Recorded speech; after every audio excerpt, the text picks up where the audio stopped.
My father told me when I was a child, people in authority lie.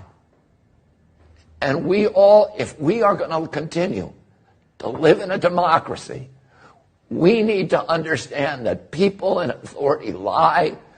People in authority will abuse every power that we relinquish to them. And right now, we are giving them the power to micromanage every bit of our lives 24 hours a day. They're going to know where we are. They're going to know the money that we spend. They're going to have access to our children. They're going to have the right to compel unwanted medical interventions on us. It starts with a simple question and ends in objective reality. Through our journey from there to here, we find one another and ourselves.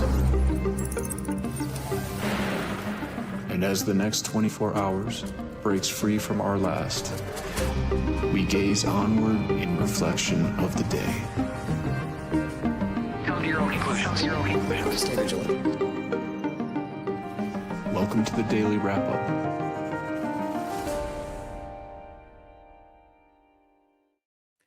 Monday, September 1st, 2025. Thank you for joining me today. Had a lot had lined up today. Had a lot. Was planning on doing a whole big long show, but I ultimately decided to focus on something that very much, it fits right into what we've been discussing quite a lot. And that happens, that it's not just Gaza and Israel and the plans for that location. We've talked a lot about that overlap, the long-term plans that have been there well before October 7th, and how that overlaps now today with the kind of technocratic direction. And even more interestingly, kind of, I guess I'm trying to think of the exact moment, but really once Trump announced this and obviously post October 7th, the overlap of that conversation and possibly therein with freedom cities. And the interesting connection we've made, which overlaps what they're doing with Prospera, even things in El Salvador that overlap with the funding arm and the people involved with both the kind of technocratic overtaking of these locations and the people funding the freedom cities. And now it appears that Gaza is in earnest going to be, if they can get what they want, one of the first examples of that. If not, interestingly enough, as we go through it today, maybe the 10 that Trump mentioned might very well be in this entire plan.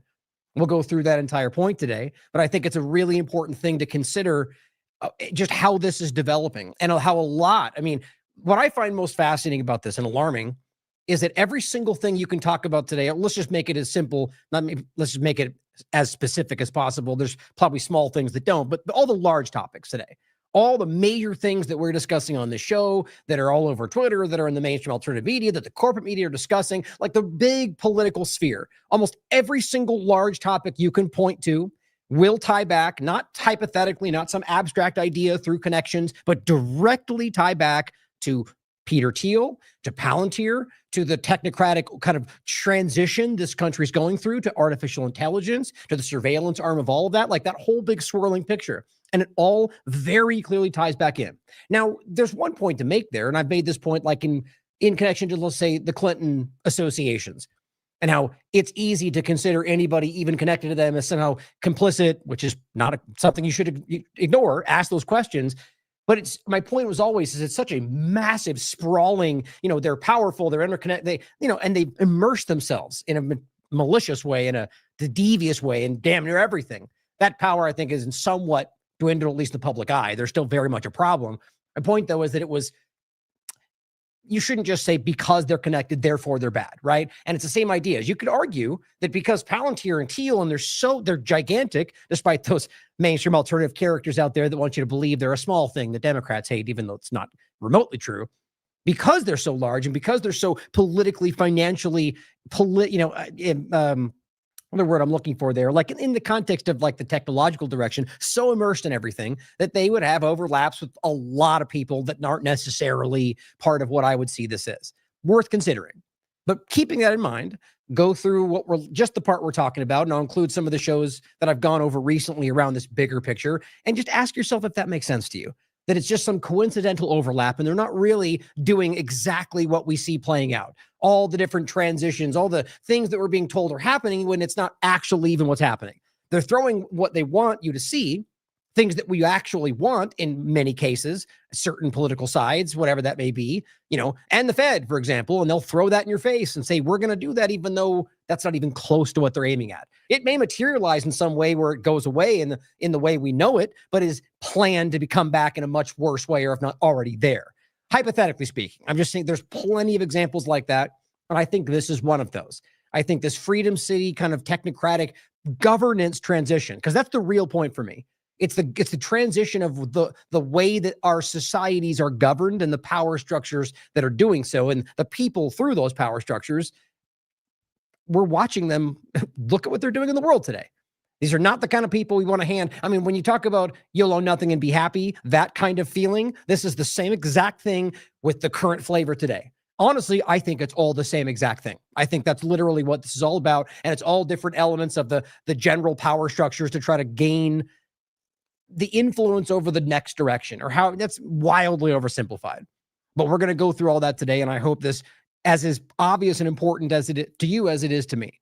Now, I put off a lot around Gaza, around, I mean, probably 15 different topics that I was going to try and include. We will be doing a show tomorrow, so I'll make sure we just come right back into that stuff.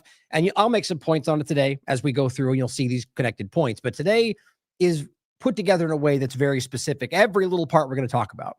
Even the opening part, we're going to make a quick reference to that Q post that Trump made, just for one reason, as it's relevant.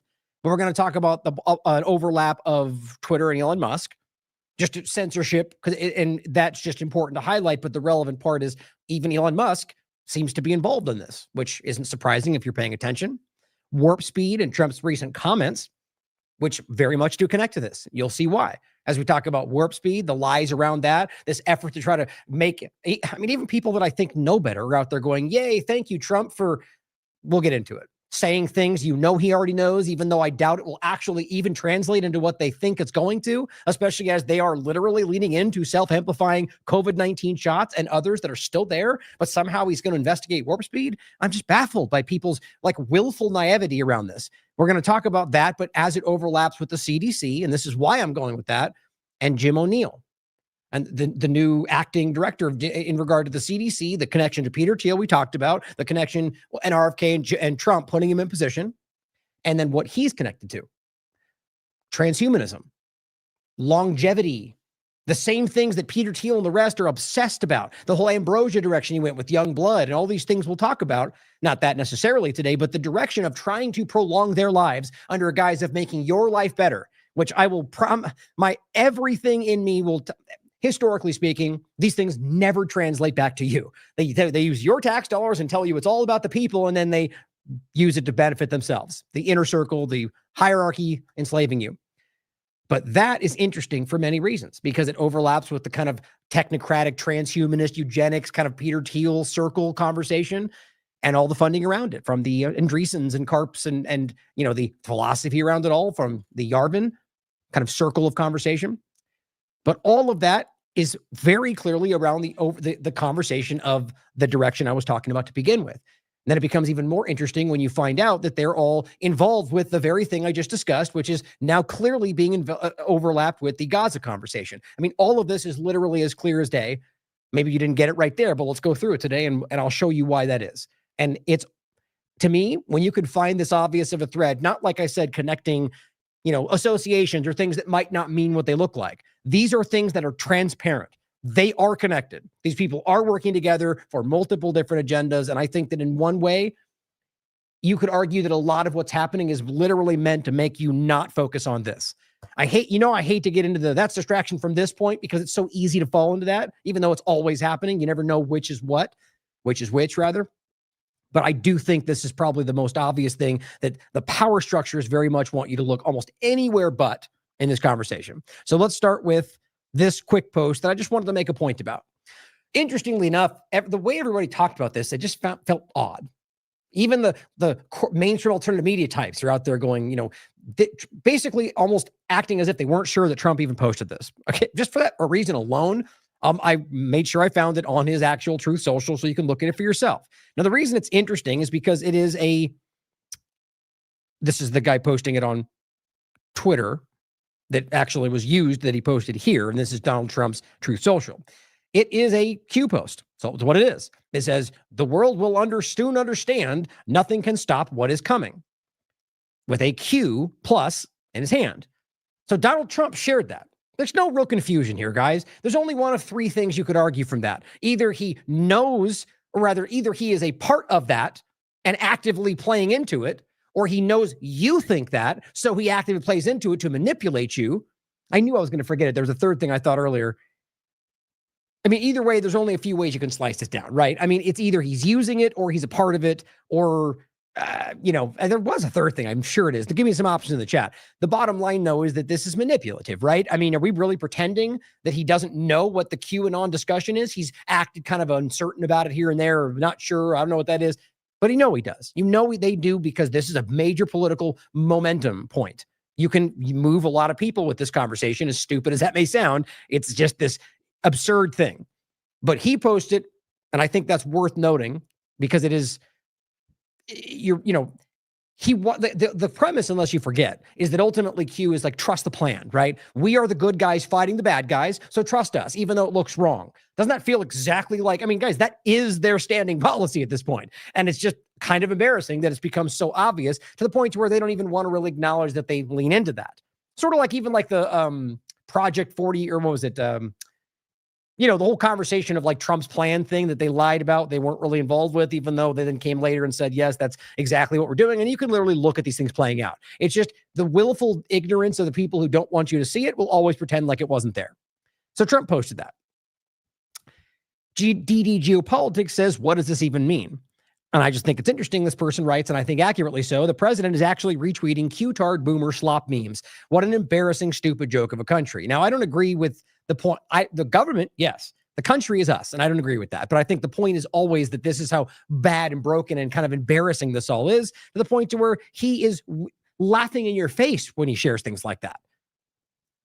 And of course, people like Attard show you how stupid they can be, and they go, wow, popcorn, we'll watch as he yell. I mean, it's sad, isn't it? It is to me. And here's the guy's account if you want to look to see what, he's sharing. It's literal Q stuff, like hardcore, trust the plan, military tribunals, which is kind of what they're all now pushing with the upcoming grand juries of the people they want you to think are coming. Big, big, big news coming your way, as Jones would tell you. Don't think that's happening. Hope so. Now, one other point on the opening part of this is that another circulating thing that just went around, I think this is just insane, because we've talked about this quite a lot. We're going to make some points that connect to Israel in the larger conversation today, but we have a huge, huge bunch to go over tomorrow. Some stuff that'll blow your mind. And the stuff you probably know about, of the yet again Israel sabotaging the deal that they set up because Hamas agreed to it, and lying and pretending like they broke it. I mean, like 14 times now that's probably happened. Or the person who was arrested for raping a child who was in prison still in Israel, and all the different rape overlap. There's so much swinging around. It's insane how obvious it is. And the craziest part is that our governments are not just supporting it, they are cheering it on, shouting you down for telling them they're wrong in a time we're supposed to believe that they need our support to be in power, because that makes a lot of sense, right? Well, here it is again. I've been saying this for the longest time because Trump said it on a radio show before he was elected. I'll include this thread I have of, 15 different videos where he is literally, by the way, on his campaign trail, where every time he had Israeli flags next to him, because that makes sense, right? Talking about how Israel should control Congress. I'll play the old one first. The reason I'm playing it again today is because he just gave another interview with the Daily Caller where it's almost like he's reading a script. He said basically the exact same thing, minus rightly so. And I think you know why. But listen to this. This is the first one. I just want to point out this going around again before we get into the main part of today. The biggest change I've seen in Congress is Israel literally owned Congress. You understand that 10 years ago, 15 years ago. And it was so powerful. It was so powerful. And I think you know exactly what I'm saying. They had such power. Israel had such power, and rightfully, over Congress. Okay. See, and I'm really mad right now that I thought he said rightfully so, and I quoted it like that. So bad on me, but it's rightfully. Either way, you can't. The people try to spin this as, he's secretly pointing out the problem and how he's going to change it away. Hardly. And say he broke with Netanyahu. I predicted that. And oops, nope, now they're best friends again. There's a lot of mainstream alternative media deception and lies. And, the point, it's weird. It looked funny on there. The point is that clearly this is something he said before he got selected. And it is that they should control Congress. He made that clear more than once. I just think that's insane. Even if you think that's not what he meant, he's telling you that they controlled Congress at one point. Why isn't that a bigger conversation? You can literally see the power that they have right now over Congress and this administration is more than almost any administration that I can see going back. That's my opinion. I'm sure you can dispute that by many different factors. That's what I think is pretty obvious. So the fact that he does it yet again, this is with the Daily Caller. The link is right down here. You can read it. Trump acknowledges Israel's losing control of Congress. This is the new one. Here's what he says. I mean, I will tell you, Israel had the strongest lobby in Congress of anything or body, or of any company or corporation that or state that I've ever seen. Israel was the strongest. Today, it doesn't have the strong lobby. It's amazing. Now, doesn't that feel very stale and contrived? Like, oh, it doesn't have the, that's the one of the most obvious conversations is that they do are clearly overwhelmingly influential. And it's not even a debate, guys. It's embarrassing how clear that is. And he's saying it's amazing they don't have that anymore. And it says, you're too young to know this, but I go back 15 years, probably when it was started, right? Israel would understand this very much. Israel is the strongest lobby I've ever seen. Israel, by the way, you realize he means AIPAC or something like that. That's supposed to be an American group lobbying for Jewish representation, and then Israel connects to that. That's the mental gymnastics they play. And Trump's just calling it Israel because that's what it is. So either way you spin this, he's admitting that there's a problem here, a foreign actor that's infiltrated. That's why this should be registered under FARA. Anyway, it goes on to say, Israel, you would understand this much. Israel, the strongest lobby ever seen. They had total control over Congress, total control. And now they don't, I'm a little surprised to see that. So you can't keep playing like he doesn't. That means it should be. Why would he be surprised to see that they no longer have control? Either way you look at this, guys, this was something we got so much pushback on. I said, Trump has said many times he thinks Israel, and I put rightly so, he said rightly, should control Congress. How long have we all been pointing this out and we have been called liars and conspiracy theorists despite it being recorded? Well, now he says it again, slightly different. But it's just funny to me how long we can point this out and then suddenly you get the right person pointing to it. And, it's about timing, guys. That's the whole thing about information. When you're ahead of a story and right about something, it's more impactful when it needs to be seen. When you get the powerful mainstream alternative media people pointing to it after it's necessarily passed, there's a reason for that. It happens every single time. Think about this. But let's get into some ports about Twitter and overlap, because this is the control mechanism, right? These platforms are used to do what I just pointed to control, to suppress, to show you what you need to see in the moments they want you to see certain things. Now, this is ridiculous to me, and this is what I laugh about. There's so many characters floating around. Ian Miles Chong is just a cartoon as far as I'm concerned, but he goes, the world owes everything to Elon Musk. And this is Mike Benz speaking. He put, not exactly stating that, Ian Miles Chong is saying that around something Mike Benz was discussing, and that's what he's discussing. And it says he put everything on the line to stand up for free speech. Benz saying similar things about how Elon Musk, he's always had the same line. I mean, this is my point. This is not just wrong, it's dishonest. And I said, with all the documented evidence that you've all seen of Elon, it's not about a pro-con Elon, it's just a fact. He did this. Of all the evidence of Elon repeatedly and personally censoring his own platform during his numerous cringeworthy blowups, H-1B visas, South Africa. I mean, Grok literally admitted that they warped him to say that. Or how about Gaza recently, where Grok admitted they censored him because he said the right things about Israel. Venezuela, when he was censoring people for saying wrong things and lying about what they were doing and got caught on video for doing so. Immigration, Doge, I mean, on and on. And that doesn't even go over Israel, the obvious ways that they've told you they're censoring with the ADL. So I just said, guys, it's not incorrect. It's dishonest.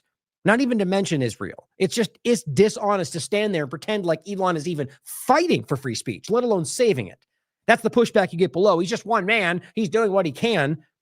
It's just insane to me that we can even pretend that. Or the idea that somehow somebody recently said on this comment that it's stupid to even argue this because, like Elon wouldn't just have all that information. My point was because I think it's an AI kind of it was a data scoop. Guys, one part of this, whether you think it's the main part or not, was about getting access to all of this very protected siloed data in multiple agencies or institutions in one place for their models. And the moment they got that, he's gone out of there. The idea that you think that you can access that kind of data through Twitter just shows your ignorance. The idea that you think somehow that the kind of data that the government has tracked your whole life that has in protected databases is the same thing that Joe posted yesterday on Twitter. you're ridiculous. And it's easy to manipulate the idea to make it sound like he's the one you want him to be. The reality is he's a part of this, guys, and it's transparently obvious. This is an interesting just point to conclude today. AF Post reports a Chinese engineer hired by Musk uploaded XAI's entire code base to OpenAI. Let's not forget, XAI, DARPA program, guys. This is not debatable. It started before XAI was explainable AI. They handed it off to Musk, who bought Twitter and started XAI as some brand new thing. It is the same thing, just like Total Information Awareness, CIA, Palantir. It's what they do. The point is, they left the company and sold $7 million worth of stock after uploading the information to OpenAI. According to Musk, and this is all based on their lawsuit, the guy, Lee, took a job offer at OpenAI before uploading the code. So interesting, right? I mean, to me, you want my gut, as always. This could be exactly what it looks like. A corporate espionage happens all the time, especially when it's the world's leading industry right now, or at least the, where it's all going. But something tells me that this, I feel these are all the same. Not literally, but that they're the agenda from the people that matter. XAI, OpenAI, Google. I mean, it's all going in the same direction. And look, OpenAI was part of Stargate. Why wouldn't Trump have used XAI if XAI is I think it's all going in the same direction. They're even working in many ways, even though Elon will here and there say that Altman will ruin the world, or, his AI will, enslave us or whatever. And then you can prove that they're working together in many ways.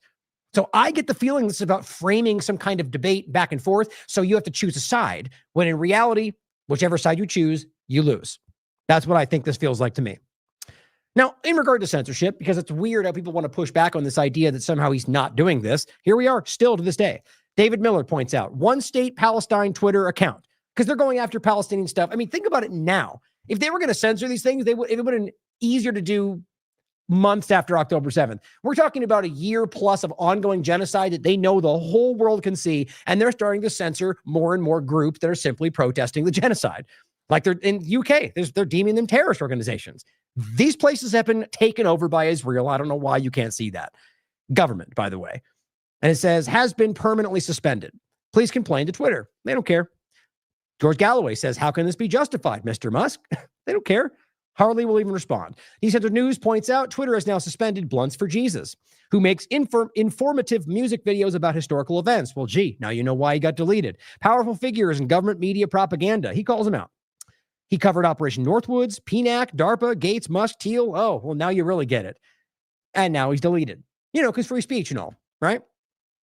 You go check these for yourselves, guys. I'm just doing this quickly because I want to get to the main point today, but every day you see this. Now, this is an important point.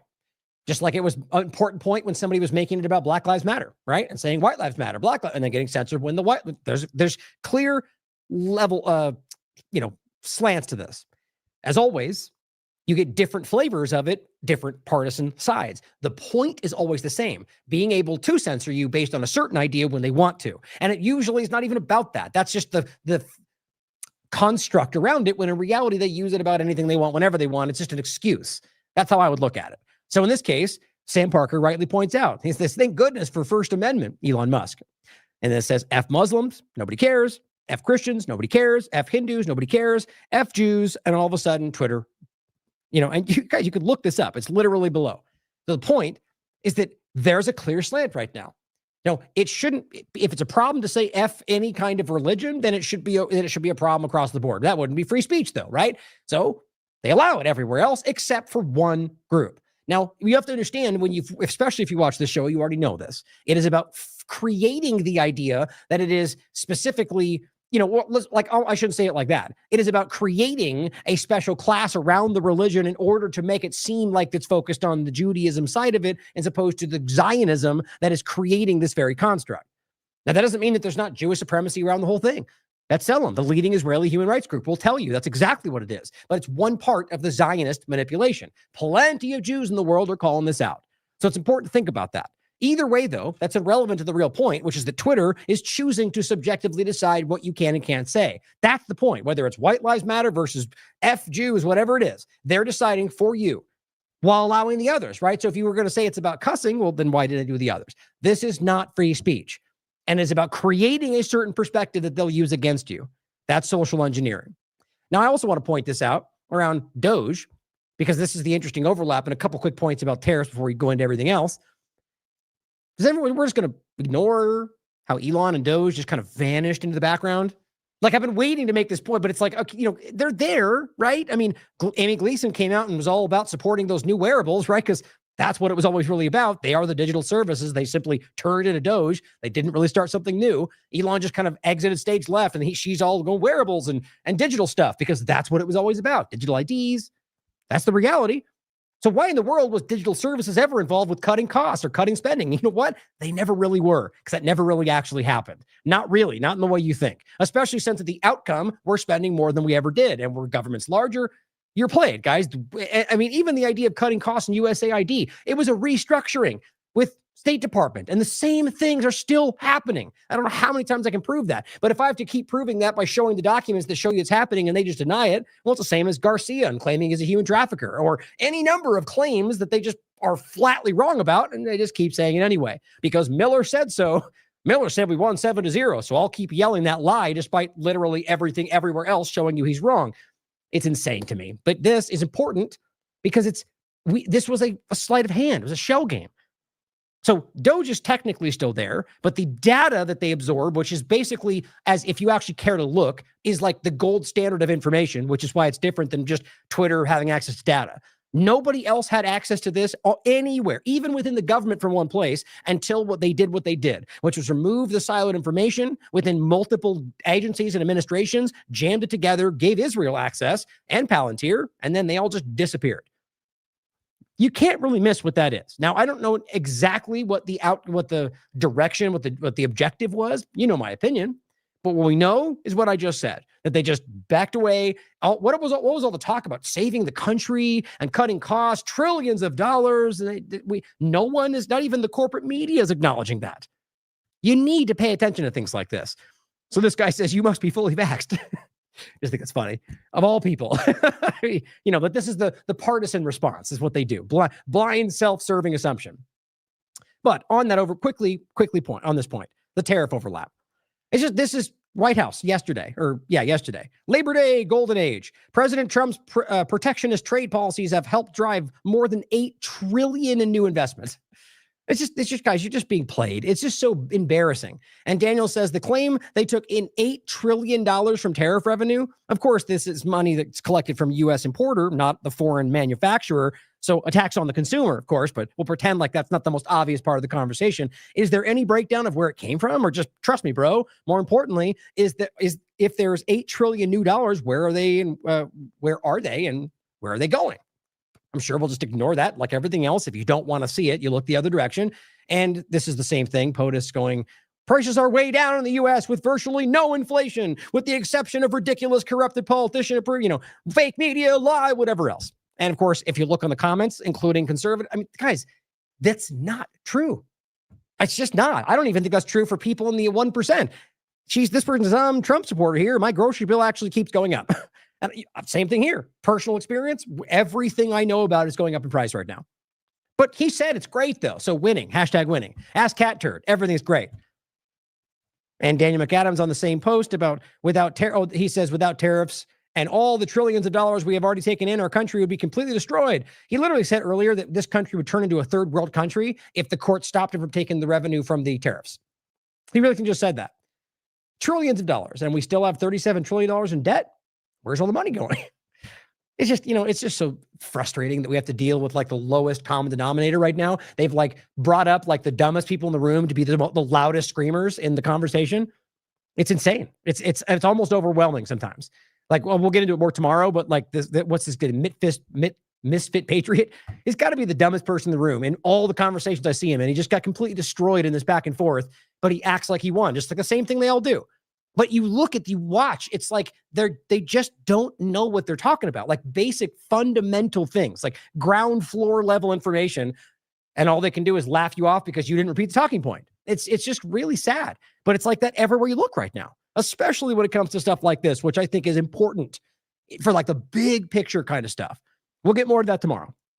Today, let's get into this really alarming overlap from the CDC to Jim O'Neill to warp speed to where I think it's all really going. Freedom City's technocratic transition. Now, important to remember that the many different articles I want, there's, a whole bunch, by the way, on the Last American Vagabond, but I gave you, 6 or 7 of them here that I think are, was it 6? Of ones I think that you should check out if you're interested in warp speed, just on the warp speed part alone, but all of these articles overlap with the bigger point today. This one's from November 30th, 2020. The eugenicist mindset propelling Operation Warp Speed. And with Whitney Webb, we did I think it was an interview I did with her about this, and I'll include some of her work as well that she wrote for this topic. And so this one, it's important to remember this bigger picture, right? Like, so that's Monsif Salawi right there, right? It was military operation, and it was at its core a eugenicist idea. So if you don't remember, which I didn't say to start because I wanted to talk about it in a second, but if you haven't seen it yet, Donald Trump came out feigning the idea that he wants to investigate warp speed, which we've all talked about this. Like all of us, people being that have expect that they're going to try to deceive you with that very move. We've talked about this many times, which is that Trump eventually will act like this is something that needs to be looked at. And, I think honestly, just a feign like that may go on to hope that you just stop pushing at it. The reality is, like I've said from day one, there's no way that's going to happen with Trump being so immersed in that. Not really. If you have a real investigation, he's all over that thing. So it's going to be a fake one. There's no way around it. That's my opinion. But so the eugenicist aspect of this was inherent. So that's Trump, guys. That's the point. It's not, but my bigger point for those new to the show is it's not about Trump or Biden. It's about the government, all of them. Obama, Trump, Biden, Bush, it's all the same thing when it comes down to what the agenda is. You have to look through history to see it, guys. It goes in the same direction. It's just one linear continuation of the same things. Maybe, whether they know that or not is important to think about. Leader of Operation Warp Speed, adamant about implantable biosensors. Remember that? 2020. We were so far ahead of this conversation, and we weren't even paying attention to this stuff at that point in the larger part of the conversation. And again, was not to say that there are people that were way ahead of us in that conversation, as always. And we happily point them out as often as possible. People like James Corbett. The point, though, leader of Operation Warp Speed, adamant about implantable biosensors at the start of the COVID-19 manipulation. And here we are, as they're still driving it in for different reasons. And just wait until we get to the overlap of the Gaza city connection. Everything you might expect. Smart cities, digital IDs, digital money, all of it. All run by Israel, keep all of them safe. That's where this is going. Gaza Freedom City. October 6, 2020. Operation Warp Speed is using a CIA-linked contractor to keep COVID-19 vaccine contracts secret. These are all things that happened under Trump's initiation of this. But let's pretend like this was he got snowed by everybody. If that's the case, I don't know why you believe in him now, right? This was in his face. And you're telling me to this very point, Trump is not aware of what everyone in his base has been saying? That's just special kind of stupid, guys. Google and Oracle to monitor Americans who get Warp Speed's COVID vaccine up to 2 years. That's the pharmacovigilance that we don't ever get to see. That was Monsif Salawi. That was Oracle. The same data they're using to push forward the Stargate program that Larry Ellison and Oracle are involved in. Google got some of that too, but we'll talk about that. The point here is that they were monitoring you, probably still to this day, if you ever got one of those shots. They know it killed people, guys. They knew the moment it started. They hid that from you, is the point. October 22nd, 2020. The head of Operation Warp Speed and Gates Foundation are pushing bioelectrics and vaccine patches. Well, guess what, guys? That's what Gates just said. Hey, 2020. He said vaccine patches were the next to come along. He was very excited about his second conversation he had with Trump just the other day. But we all want to ignore that. La, la, la. We don't want to hear it because that feels wrong. This was recently, 2025. The main point of this was Stargate is Operation Warp Speed 2.0. Keep all of that in mind as we go through this, especially with all the partisan screamers out there trying to make you think we just won yet again. Okay, so first of all, two things I want to plant in your mind before we talk about what Trump just said, but this is the same thing from the last few days around this conversation. So Kennedy came out, RFK, August 27th, and says, I promised 4 things: to end COVID vaccine mandates, to keep vaccines available to people who want them, especially the vulnerable, which is a manipulation at the end of the day. Really talking about the COVID ones for me, to demand placebo-controlled trials, which he's failed to do, to end the emergency, which in earnest has not stopped. Sasha Latapova says you did not accomplish 3 and 4. I agree. Mnex spike for Moderna was approved without any placebo control. We talked about that. Arcturus, self-amplifying mRNA or RNA, self-amplifying RNA vaccine in phase 3 has no placebo control. We also talked about that. Guys, he knows these things, right? I mean, this is not a secret. They know. He, in fact, explicitly pointed at Arcturus when he said that would continue when they all pretended like he was ending mRNA. I've made this point many times. COVID Emergency Prep Act declaration is ongoing until 2029. Same thing we told you back when we talked about the UAE versus that way back then. You know, again, you'd know this information if you watched our show back in, years ago. Deadly RSV shot is now pushed on all newborns in the U.S. thanks to the newly appointed ACIP committee. Deadly gold standard NIH-owned universal flu vaccine platform that uses aborted fetal cell lines and carcinogenic BPL chemical received $500 million in funding, which are going to be making COVID shots. That's the point. We've gone over all of this. So, guys, this is a willful deception by RFK Jr. You just can't spin this any other way. That's why I'm so glad to see people like Sasha Latipova still calling this stuff out. And then at the same time, so this is the 27th, he said that.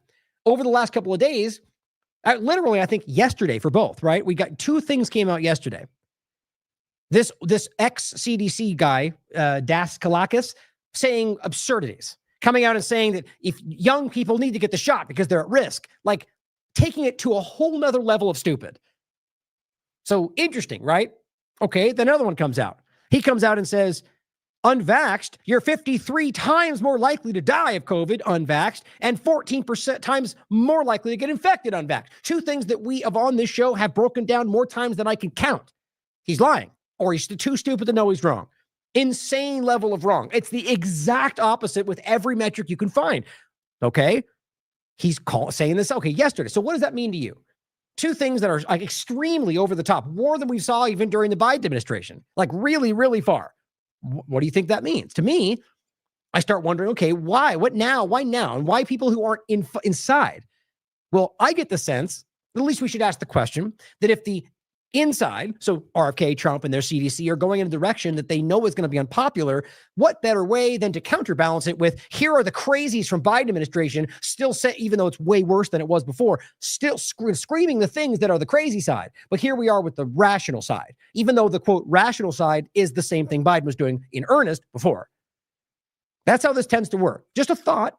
Either way, these people are ridiculous. These are crazy maniacs trying to tell you falsehoods to force you to take injections. But what's weird is the administration who pretends to be fighting that is still giving you those injections. Isn't that what really matters? The rest is narrative, guys.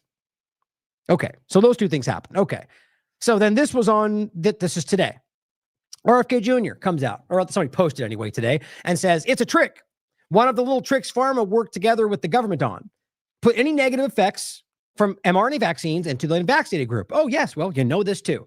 But that's still important to hear. If nobody saw that before, good. Say it out loud. RFK or anybody, good. Praise. Good thing to say. He hid vaccine injuries, deaths, and well, you know how many times? I mean, I wonder if I can even get that to pop up.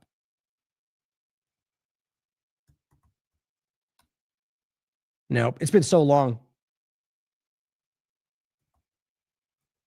Well, we had that, was it Ottawa? Anyway, now I'm going to remember. I'll find it eventually. We did that. We did the breakdown from the place in Canada, right? Where they accidentally posted the graphs that prove to you that they basically jammed it in anything within the first 2 weeks and some to the 3 weeks. If anything happened in that time frame, they jammed it into the unvaccinated category because they claim that the vaccine wasn't effective until that. But that doesn't make any sense because, I mean, we went over all this extensively before. Because the reality, I'll go into it. If I go into it now, I'll take 15 minutes to talk about it. Bottom line is, that's BS. You know that this was a manipulation, but so he comes out and points to it. Good. Okay. But it's interesting to do now while they're still giving you those shots and while they're trying to convince you that they're going a different direction. The official data does not. Okay. So I get the sense that with what's being done now, this is again trying to kind of frame yourselves as the ones calling the things out, which we're past this. That happened then, which I'm not saying it's unimportant to point to. They should go to jail for that, which so did the Trump administration, by the way, because they all did the same thing. The point is that I think what's happening is pointing back to something from before to acknowledge that old truth that we all already know. I keep talking about this, right? The important time to know that was when it was happening. It's still good to know now if you don't, but now it can be used to make you think that they're on your side while they roll out the next lie. Not saying I know that for a fact, but it's what you should be considering because it is happening everywhere you look right now. Okay, so that's to be said, or that's said, and then this is what happened. Donald Trump comes out and says, and okay, think about how long we've been talking about this, about Operation Warp Speed. I mean, that person in the corporate media just literally asked him, like, how do you reconcile your statement about warp speed with everyone in your base? And you ask yourself how that was never asked before. I mean, that was like a low-hanging fruit gotcha moment that none of the people that supposedly hate him ever brought up. Come on, that's just silly. It has been obvious that his base and everyone on his side thinks this. I mean, RFK Jr. and Maha ran on this very point, and he still pretends like the shot is good. Let me see, actually, if I have... I don't think I've got it on the top here, but I just have one of the times he recently just said it again, in case you didn't hear that. Doesn't look like I do. But you guys know, I mean, we played it many times, that Trump recently said more than once. No, that's not the one. Oh, well, you guys, he said it many, many times.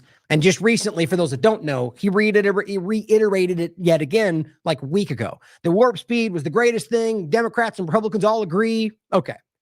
How many times he tried to force that narrative in?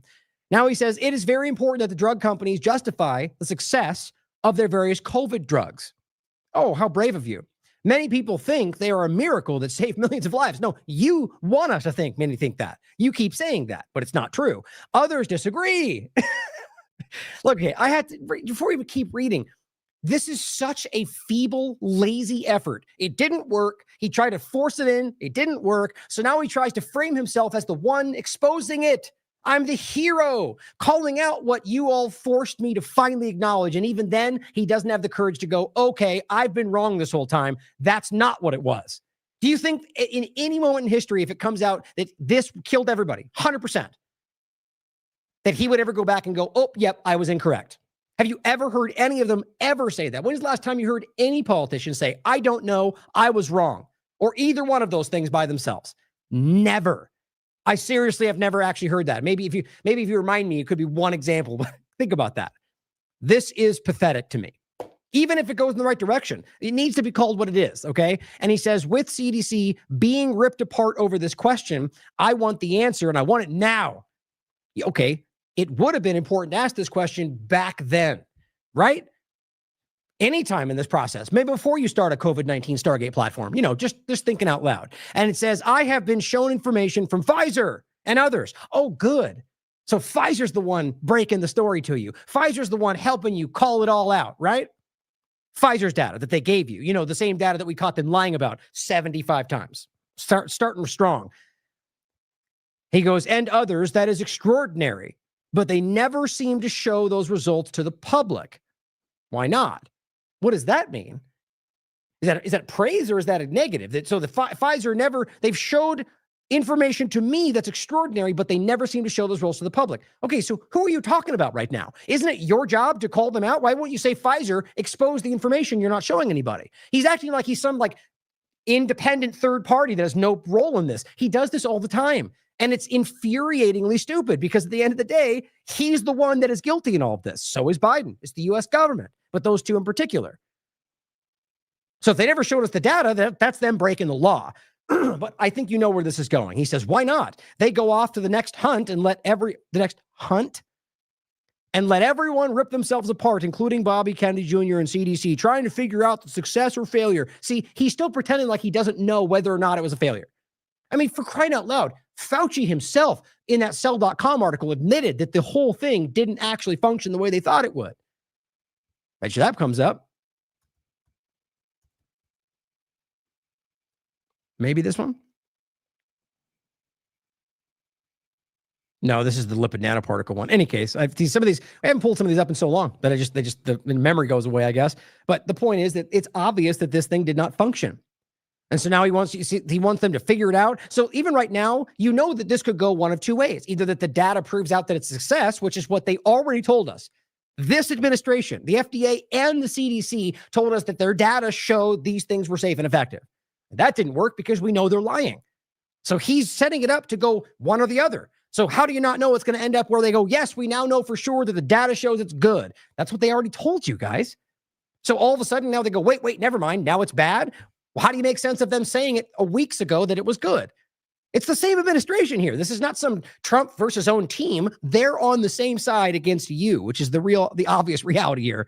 And it says, they show me great numbers in all capital, great numbers and results. So even right there, it shows you that what he's trying to say is that the numbers show you that it's good, but they don't really ever show anybody this. Why not?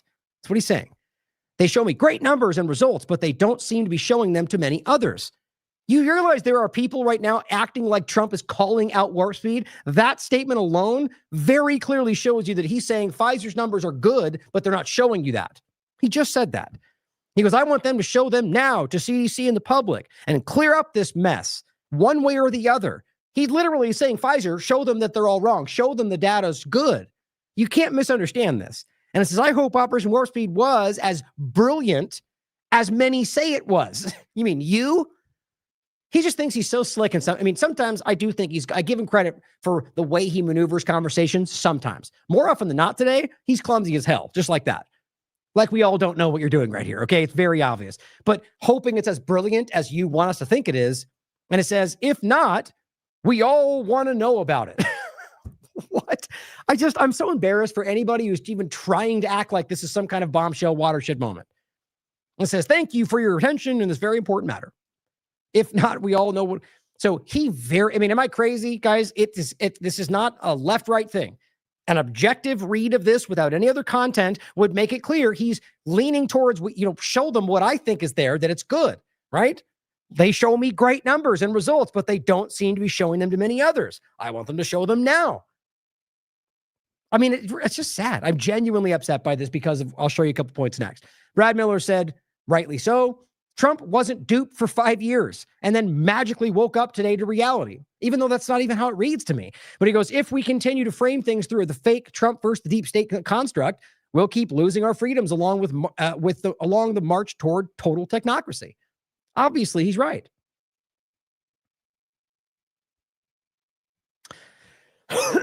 Obviously, Sasha Latapova comes out and says, to all MAGA Maha, please stop falling for the same BS over and over again. This is the, Epstein files. Same administration, guys. Like, how many times can they deliberately try and then fail to deceive you before we go, hey, they're trying to lie to us? That's why I played that clip to start. Kennedy's going, people in authority lie. They're trying to track every movement. Yep, it's exactly what they're doing right now from the right side. But overall, it's really weird to me how this is being framed by anybody as somehow, like, this to me states very clearly the opposite of what even people, so Brad is saying it's not what it looks like, because that's how people are framing it. But I don't, there are people out there that are literally going, like people that you would argue are critical of him going like, hey, this might be good. It's not what it says. I hate to be the only, I almost cuss right there. It drives me bananas sometimes when you feel like you're the only sane one in the room. Like, where is everybody else? It's obvious what this is. But I think a lot of people see it and just don't want to be that one. Don't want to be the one to come out and be like, I think they're lying about rape over there. I know that sucks, but it's obvious. And we were right. But it was super uncomfortable to have to debate and dive through the information and be like, I think they're lying about that rape in Gaza. Yeah, they lied, guys. They lie. That's what they do. My point is to do it whether or not it's uncomfortable, because it's the right thing to do, because it's the truth. That's what I care about more than anything. Pleb Cruz says, this post shows you, this is them posting it themselves. This is the Truth Social post, but then White House Rapid Response posted it. And he says, this post shows you how disingenuous Trump is. He has had massive amounts of aftermarket data. I have fed him, this personally saying this, and his HHS director. He is FOS on this topic because of his catering to Susie Wiles' bosses at Big Pharma. Now, whether or not you think he saw, this guy's got a large account, whether or not you think this guy saw what Trump sent him or not, the point is inevitable. Everything from the pharmacovigilance, from Oracle, every single part of this apparatus for over this entire time frame, especially with something that Trump clearly cares about, wants to see as a good thing, as well as I that his people have dumped this information in front of him. That he knows exactly just by polling what all of his base thinks. So it's not just disingenuous, guys, it's insulting. Shannon Joy rightfully calls this out, and she says this is a victory. And not because Trump has admitted anything, but because we, you and I, all of us being honest about this, dragged him to it. I completely agree with that. And forced him to say it. But he didn't even say it, though. So even that, I'm kind of like, dang it. Like, let's stop framing this like he did admit anything. He didn't. He says, same old wishy-washy, middle-of-the-road way. And this one's especially insulting. It's especially kind of flimsy. But he goes, whether he believes it or not. This is the power of the culture at large and leading with this truth even when it seems impossible. So I think that he says the takeaway, that's the takeaway here. We have forced him into a position. I agree with that. But it's funny. It says, this is the leading report, which I'm not a fan of the platform. Trump claims Operation Warp Speed may not have been a success. I mean, do you want to read it again? Can you even frame it like that? Can you genuinely try to frame it that he did even suggest that it may? He said others may think that aren't sure whether good or bad. That's the closest you got in that statement to claiming it may not have been a success. In fact, he leans heavily the other direction. So weird how this all works today, guys. It's like social engineering fascinating, you know? Brooke Jackson, Kennedy points to it and says, thank you, President Trump, for your commitment to the gold standard science. It's even that kind of thing. It's like, you let us down, man. You let us down. Brooke Jackson says, is Moderna going to reveal its phase 3 mRNA trial was a fraud like Pfizer's, that there was never a true placebo control, only a fake virtual twin arm? That's another part of it. Fabricated from dusty old historical influenza data and sold to the world as gold standard science? Nope, none of that. Just the continued fake effort in the positive direction. Thank God people like Brooke are still calling this out, because she is a warrior in this conversation, and it would really upset me if people like her were suddenly going, yay, RFK, and she wants to. Trust me, I do too, to be honest. I want him, like we all should, to be what the people believe he is. But I'm happy to see that, you know, because people need to hear the reality of this. Now, Mary Talley Bowden, of course, she says, and this frustrates me. This makes me want to cry. Thank you, POTUS. Finally. Damn it. I get it. People want, my gut, she's an honest actor in all of this. She wants this, right? And this is, I get that for all the horrible things going on, it can feel like a win. And maybe it'll turn out to be. Maybe by sheer will and forcing Trump, like Shannon's talking about, that this will end up going in that direction. I still would never praise him for that based on all that's happened. He got forced to do it. That's not something you praise somebody for. But, I hope it is the positive thing. But my God, again, it's just very clear to me what that says. It's the opposite of what people are framing it as. Sasha says, with due respect, I disagree. He is saying the wonderful data that Pfizer is showing him must be shown to the public. Huh? Like we didn't get enough BS from them yet to convince us that the deaths and injury to our loved ones is misinformation. She sees it. See, she's honest in all this. You are all just imagining that these people dropped dead and developed aggressive cancer after vaccines, talking to like Trump and I will frame it. Pfizer is the authoritative source in this, which is ridiculous. This is not an admission of injury or harm. Good for her. I'm glad that some people are calling this out. Plandemic comes out and says this might be the crack in the narrative many of us have been waiting for. That I could agree with that. As suspected, pharmaceutical companies have been feeding President Trump false data. And you lost me. Right? So now you're doing what you can to give him the benefit of the doubt. So now Trump's this dumb, this mindless doofus that just goes wherever they feed him information. Then why are we supporting him? Why is he this fast-moving deal maker that can do anything over here, but then he's this clumsy guy falling for traps in Pfizer? It just doesn't add up. And even if you want to give him that benefit of the doubt, you don't know that for sure. And again, every other data point. So let's say Pfizer lied to him like they did literally everybody. Are you going to pretend like he doesn't know what everybody else is saying, what his base is saying, what the data is saying, it's mind-blowing. What RFK Jr. was saying right before this kills me. And it says, feeding him false data that makes Operation Warp Speed appear to be a huge success. Now, that's certainly possible because, but all it would mean is that Trump is a mindless follower. Right? If he's ignored literally everything other than what they fed him, that means he just wanted to see that, ignored everything else, which again, should not be somebody you want in charge of anything. That means he's being misled by his handlers every day, which may well be the case. So it's either one of those two things, in my opinion. Frankly, he must know, in my opinion. But if you're going to go this way, then you have to acknowledge what that makes him. And it says, now that he's surrounded by people who know the truth, really, he's apparently beginning to see the light. Okay, so it took him 6 months? Come on, guys. This is just frustrating. So Robbie Starbuck comes out and says, President Trump appears to be finally turning on Operation Warp Speed, Pfizer specifically. See, okay, this is a dishonest person. I'm just sorry to say it so bluntly, okay? You can't read that statement and take away he's trying to show you that Pfizer is being dishonest. Guys, it reads exactly the opposite of that. So that's not to say everywhere else, but people like this are willing to just lie in the direction of what makes Trump the guy they want him to be. That's either naive, childish, or just dishonest. I'm sorry to say it. It's the obvious truth. That's crazy to me. He says, I, for one, would love to see the numbers Pfizer were showing Trump. If Pfizer gave him fake numbers, man, okay, why would you assume they're fake? He literally keeps suggesting that they will change your mind. But, let's assume into whatever makes Trump not the bad guy. Disappointing. Of course, Laura Loomer says, finally, President Trump is about to find out that the experts lied to him about Operation Warp Speed the entire time. Right. So he just got played. Why did the gatekeepers hide information from him for so many years? It's just like these are the kind of people, these are the stupidest people in the room who are being they're millions of, they are being algorithmically driven into like these pillars of some fake scenario. It's unreal. They are bad at this. They're uneducated. They're subjective. They're assumptive. She's like alarmingly racist and vile in 1,000 different ways. But here she is going, yay, he just got tricked without any evidence to back that up. Great journalism. It's just embarrassing, guys. It's embarrassing. Jamie Dore, unfortunately, came out and said, finally, Trump's seeing the light.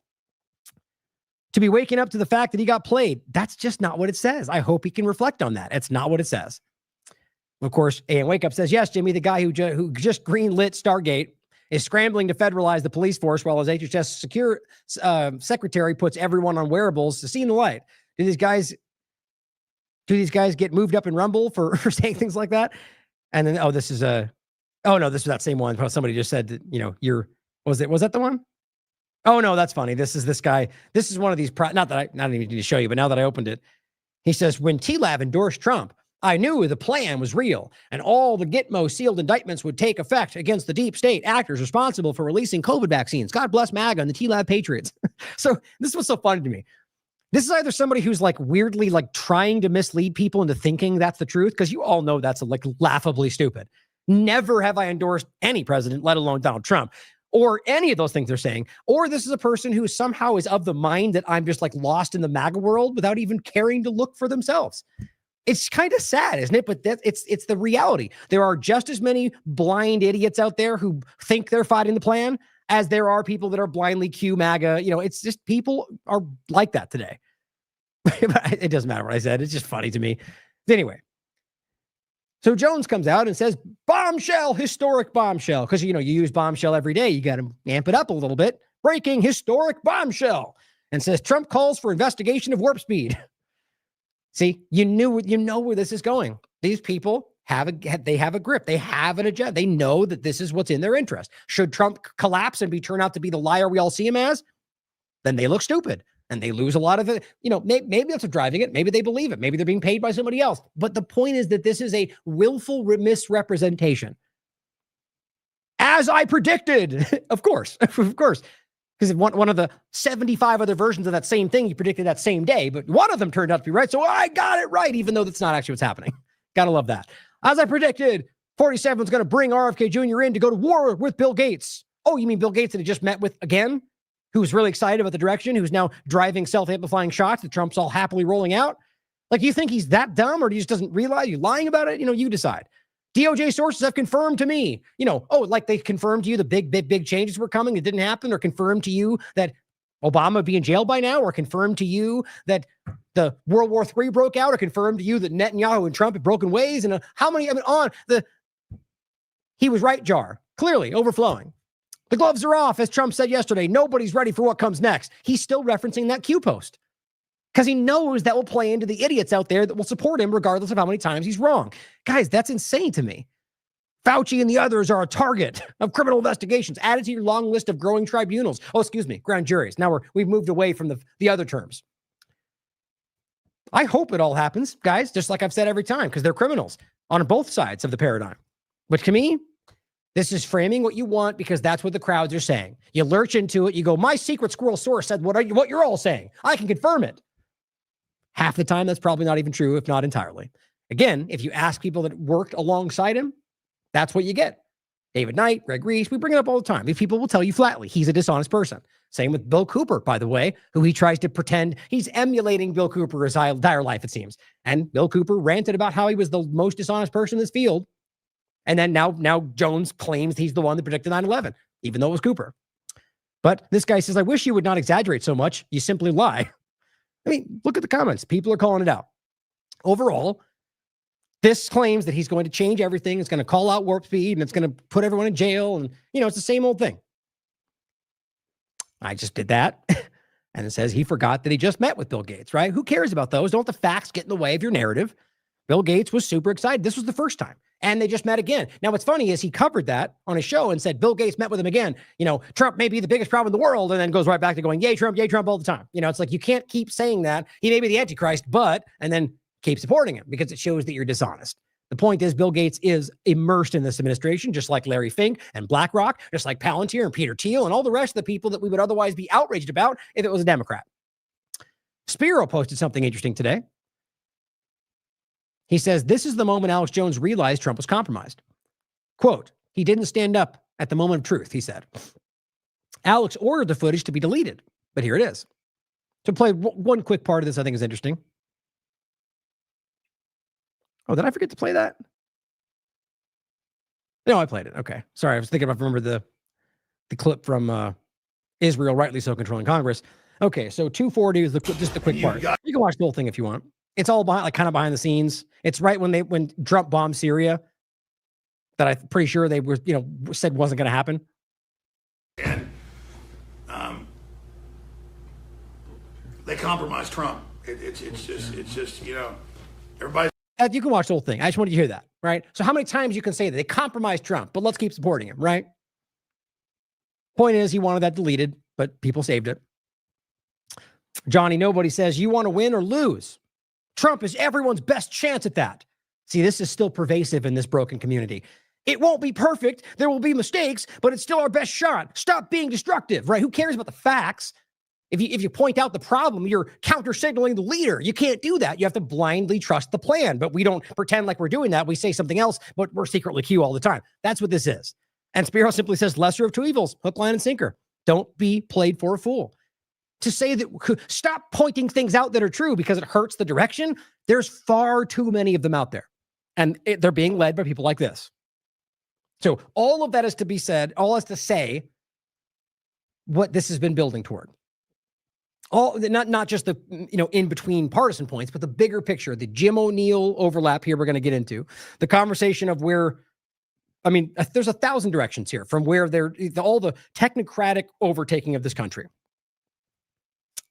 The lies around the health discussion about vaccines are just one part of it, one of the health aspects of it. The larger picture, in my opinion, is the technocratic transition for all of those things. But what's interesting on top of all of it is that this takes a very specific turn into the longevity conversation, eugenics and technocratic sort of, think of it like prolonging your age, or even extension of things like putting your brain in the cloud, things that can somehow make you immortal or live longer. Clearly, these technocrat, Zionist, globalists are all really, really about that because, some of them are getting old and they want to make sure they can live. Peter Thiel is obsessed with this. And Jim O'Neill is a Peter Thiel acolyte. So he has now taken the head of the CDC. This is Fortune. The new head of the CDC has no training in medicine and once helped Peter Thiel develop man-made islands floating outside U.S. territory. We'll come back to that. Actually, we'll just go past this in general. Most of it's in the next article. So this is just to understand that this is Jim O'Neill right here, and he is now the new head. Temporary, I guess, but we'll see if that just continues on. But before we get into the other article, let's not forget that Derek called this out. Yet again, ahead of a lot of these things. Derek, I'm talking about. Meet the Peter Thiel acolytes in Donald Trump's second administration. This was 2025, February 10th. Now, there's plenty of them. Vance, Elon Musk, all have deep connections to Peter Thiel, David Sachs, Howard Lutnick, Jim O'Neill, right here. Donald Trump has appointed Jim O'Neill as Deputy Secretary of the Department of Health and Human Services. Now he's been moved up to the head of CDC. O'Neill has extensive connections and collaborations with Peter Thiel. O'Neill worked at two of Peter Thiel's funds. So we've told you this recently. I think David Icke shared it. Clarium Capital and Mithro Capital Management from 2012 to 2019. In 2010, he co-founded Peter Thiel's Thiel Fellowship. He also worked as the CEO of the Thiel Foundation from 2009 to 2012. From 2019 to July 2021, O'Neill was the CEO, and this is what I'm going to get to next, of the Sense Research Foundation. SENS, Research Foundation, an organization focused on rejuvenation. The Sense received its initial funding from Peter Thiel in 2006 and 2008, a fact that should come as no surprise given Thiel's own interest in fighting aging using the blood of the young. Now, I believe there's actually a link to this. We've talked about this more than once. This is not a joke. Peter Thiel is very, very interested in young people's blood. The company was called Ambrosia. Now, on the surface, it has gone away. Something tells me that's not the reality. You can read more about it. It's alarming. They made a joke about it on the show Silicon Valley. It was genuinely about, my main point was not even getting into but on top of it, not getting into the horrific, the scary things about that. But doing this in and of itself, even floating it, has likely created a black market for young children's blood, excuse me. That's not to be like hyperbolic. Think about it. If you're creating a market where you're showing people that you can use children's blood or just young adolescent blood to inject to increase your lifespan, there's going to be a demand for that in dangerous, alarming ways. It just seems like an insane, obvious thing. But my point was, it's about any direction they can take. And this is real. I'll include that in the show notes. Now, it says Whitney Webb recently wrote a detailed investigation further outlining O'Neill's connections to Thiel and how his appointment might be used. This is very interesting, to stifle RFK Jr. if his nomination is confirmed in the coming weeks. Okay. So you can decide for yourself whether it's stifling it or RFK is not really what he pretends to be. But if you want to keep believing, which is certainly possible, that RFK is like blackmailed or manipulated, right, which is certainly possible, then you have to consider acknowledge that Donald Trump chose to put the man that seems to be the very person counteracting what RFK's direction would have been. So either way you look at this, guys, Trump is not the one you think he is. Now, I'll include this, the second part of Derek's writing on this focal point, and this was about the philosophy guiding all those people. And this comes from this man, Curtis Yarvin. Meet the man whose philosophy has influenced Peter Thiel and his technocrats. I mean, this is where all this comes from. The, oligarchy to save you from the oligarchy, the kind of Machiavellian might makes right kind of conversation, the lie, deny, never say you're sorry, like all these things. Like, this is what their mindset is. And it's not hard to see. They're very public about it. So before we get into the rest of that, here's Whitney's article, just a couple parts of it from January 28th, and along with Max Jones, 2025. Thiel-linked HHS nominee threatens Maha ambitions. I hate her website does that for some reason, with biotech stance. And this is exactly what I'm getting to today. His biotech stance with all of this is where this overlaps with what they're doing in Prospera, what they're planning to do in the places right now. Next level kind of like human experimentation is what I think is happening. And we've already proven that it is to some degree. Unregulated, whatever they're doing. So, in addition to O'Neill's biotech connections, he also boasts significant ties to the CIA-linked company Palantir, of course, and its co-founder Peter Thiel. Palantir notably is undertaking considerate efforts. Again, just to be clear, this was written in, I already said it, July 28th, 2025. Is taking significant efforts or undertaking considerate efforts to apply a pre-crime paradigm to public health events, mainly through its several significant contracts with HHS that would greatly determine the nature of the public health emergency preparedness that O'Neill will directly oversee. Okay, so we just talked about the pre-crime direction that they're literally rolling out, guys. They're with the shooting and a Melania Trump statement, which I think was completely put out through her account. It's not even a secret. They're going, we want pre-crime. We have the Gideon thing coming directly from Israel, talking about pre-crime in this country. They're doing it. In fact, I think we really proved that it was already in existence. He said, we met with 12 groups. We have 2,700 people. Like that doesn't just happen overnight. They had it in place. It's already happening. This is also already happening. But my point is that this is the medical pre-crime side of it that now O'Neill's been put in place to carry out. The amount of information that shows you how all this is coming together, willful ignorance doesn't even do it justice. So we're not even getting into the medical pre-crime side of it. This is just on top of everything else, which is alarming as hell. Several of these contracts date back to the first Trump administration. Surprise, surprise. When Palantir played a major role in the military-run COVID-19 biosurveillance and vaccine development distribution program known as Operation Warp Speed. Yes, don't forget Palantir played a central role as well. A program that has been heavily criticized by both Kennedy and the Maha movement. Not now, apparently. Indeed, rather, the movement, yes, but the honest ones anyway. Indeed, it says Palantir has since further entrenched its role with the HHS apparatus. most recently via the CDC's Center for Forecasting and Outbreak Analytics, a disease forecasting and mass biosurveillance program that Palantir runs significant amounts of data for. That's what they're doing. And what's frustrating is that it's right in your face. You know, the data scooping, and it's just, there's a different narrative every time. They did the same thing during the first administration. They're doing the same thing now, but we tell ourselves it's for a different reason. It says Unlimited Hangout previously reported on the industry players tackling this problem, on the global scale. And it seems that now, with O'Neill poised to be at the helm, but now even further from this as the CDC head of development and clearance of HHS regulations, experimental biotech may finally gain the unfettered access to the American market it needs. That is what we're talking about next. The kind of creation of circumstances, freedom, deregulated cities or network cities, whatever they're trying to call it, wherever they want to do it, is a place where they, at least in this one part of the conversation, can conduct medical experiments to their heart's delight without any concern for what the byproducts will be, without any concerns for what they may do, self-spreading this and self-amplifying that, who cares? That's what they're talking about. That's what they're doing in Prospera right now. Not even a secret. With him in this position, I think this goes alarmingly far. And then with Gaza, I think is where they're starting. Just to lay that out. We're going there next. As this article will demonstrate, O'Neill himself also stands to benefit financially if his desired regulatory model is achieved, as do key members of Trump's cabinet.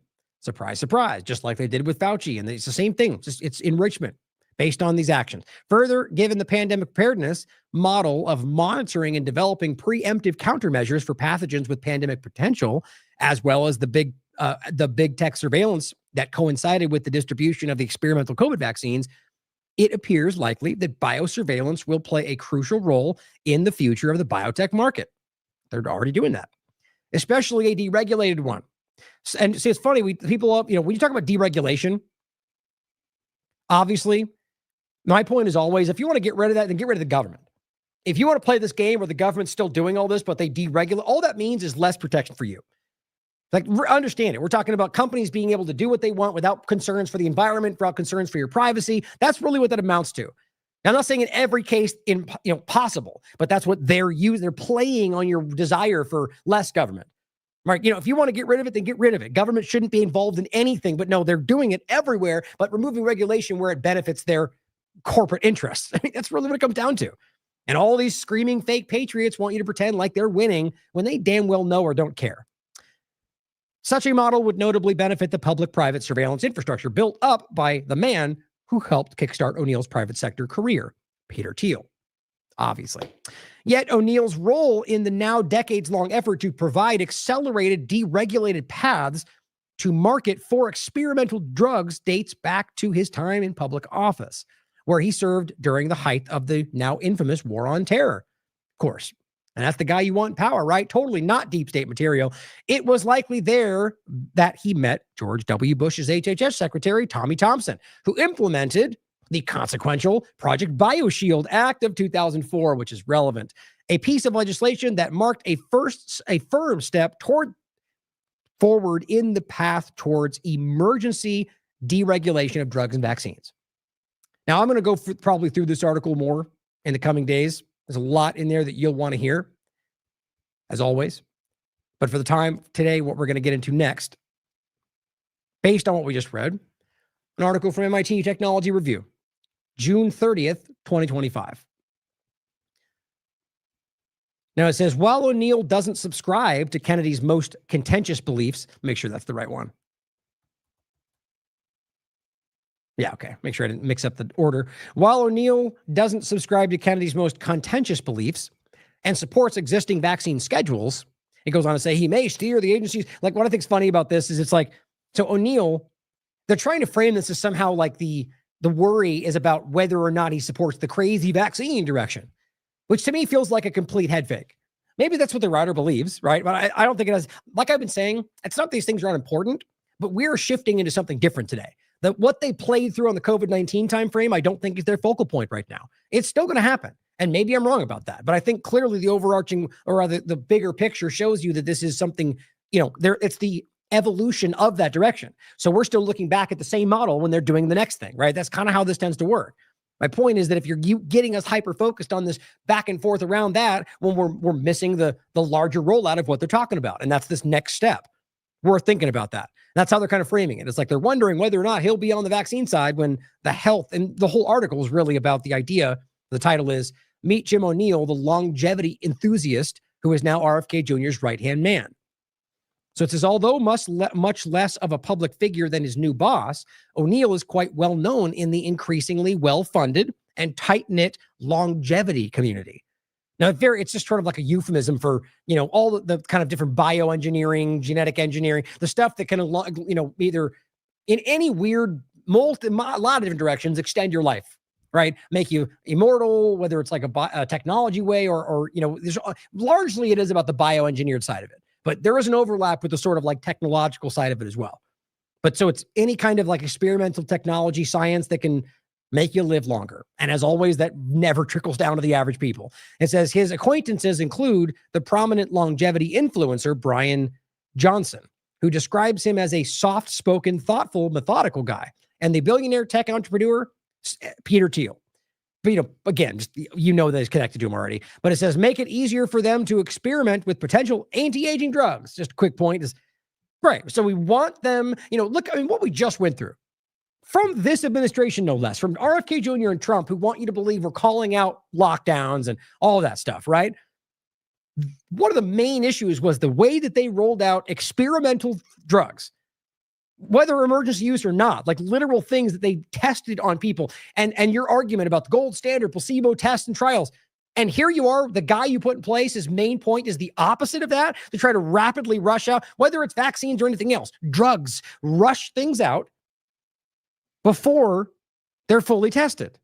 I'm not even misframing that. We're going to go through this. Make it easier for them to experiment with potentially anti-aging drugs. It's about experimenting in regard to trials and so on. But they make it very clear that they want these things to be barely tested. And if you want to take them, you can take them.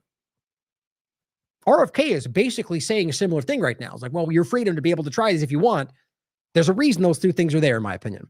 Now, it says he has also supported the libertarian idea. It's not even close to a libertarian idea of creating, get this, guys, new geographic zones, possibly at sea, in which residents can live by their own rules, including notably permissive regulatory regimes for new drugs and therapies. Great. So you can create some weird experimental zone where you can not care whether you hurt people and not care whether or not it spreads and infects the population, right? You know where this is going. Not everyone working in the health is as enthusiastic. Well, maybe I'll just show you this right now. Guess who funds those? Peter Thiel. Peter Thiel makes down payment on libertarian ocean colonies. So yeah, we're talking about freedom cities, the same weird overlap we're seeing everywhere else. Peter Thiel's funding it. Jim O'Neill is all about it. And we're talking about supporting the idea of creating these weird zones, just like Prospera, by the way, to do like we're doing in Prospera, to experiment on the same things that they all collectively fund and want to rapidly rush forward. It's almost as if they're just using the U.S. government and your tax dollars to rush through into their experimentation. Maybe that's what's happening. Maybe they're doing it with Israel, which makes a lot of sense to me. And that's why we're watching them just run roughshod right over everything Americans want by screaming freedom and MAGA. Not everyone working in health is as enthusiastic, particularly when it comes to any potential changes to drug testing and approvals. If O'Neill still holds the views that he has espoused over the years, that's worrisome, says Diana Zuckerman, a health policy analyst and president of the National Center for Health Research, a nonprofit think tank in D.C. Quote, there's nothing worse than getting a bunch of early stage unproven therapies on the market. She says, those products might be dangerous and could make people sick while enriching those that develop or sell them. Yeah. Now, if this was Biden trying to do the same thing with a new vaccine, you damn well know what conservatives would be saying. And we should, because it's crazy. Why is it different? If we're talking about rushing out any kind of drug without fully testing it, there will be potentially dangerous and, side effects. The same thing. It's amazing we can go through that, what we went through and have this even be floated. But it says getting things on the market quickly means that everybody becomes a guinea pig. That's not the way those of us who care about health care think. Now, I'm not saying in any way that right now, I think the obvious problem is the institutions themselves, of which RFK and O'Neill are a part right now.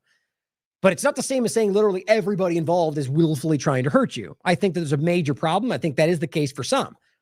But overall, What's interesting is I think they're trying to, if we look at it this way, where you have people that are trying to say what they're doing is going to hurt people, and all they do is try to frame it, like focal point, frame it on the vaccine side of it, right? They just don't like that RFK doesn't like vaccines, but that's not even what's happening, guys. He's not doing that. He's promoting them right now.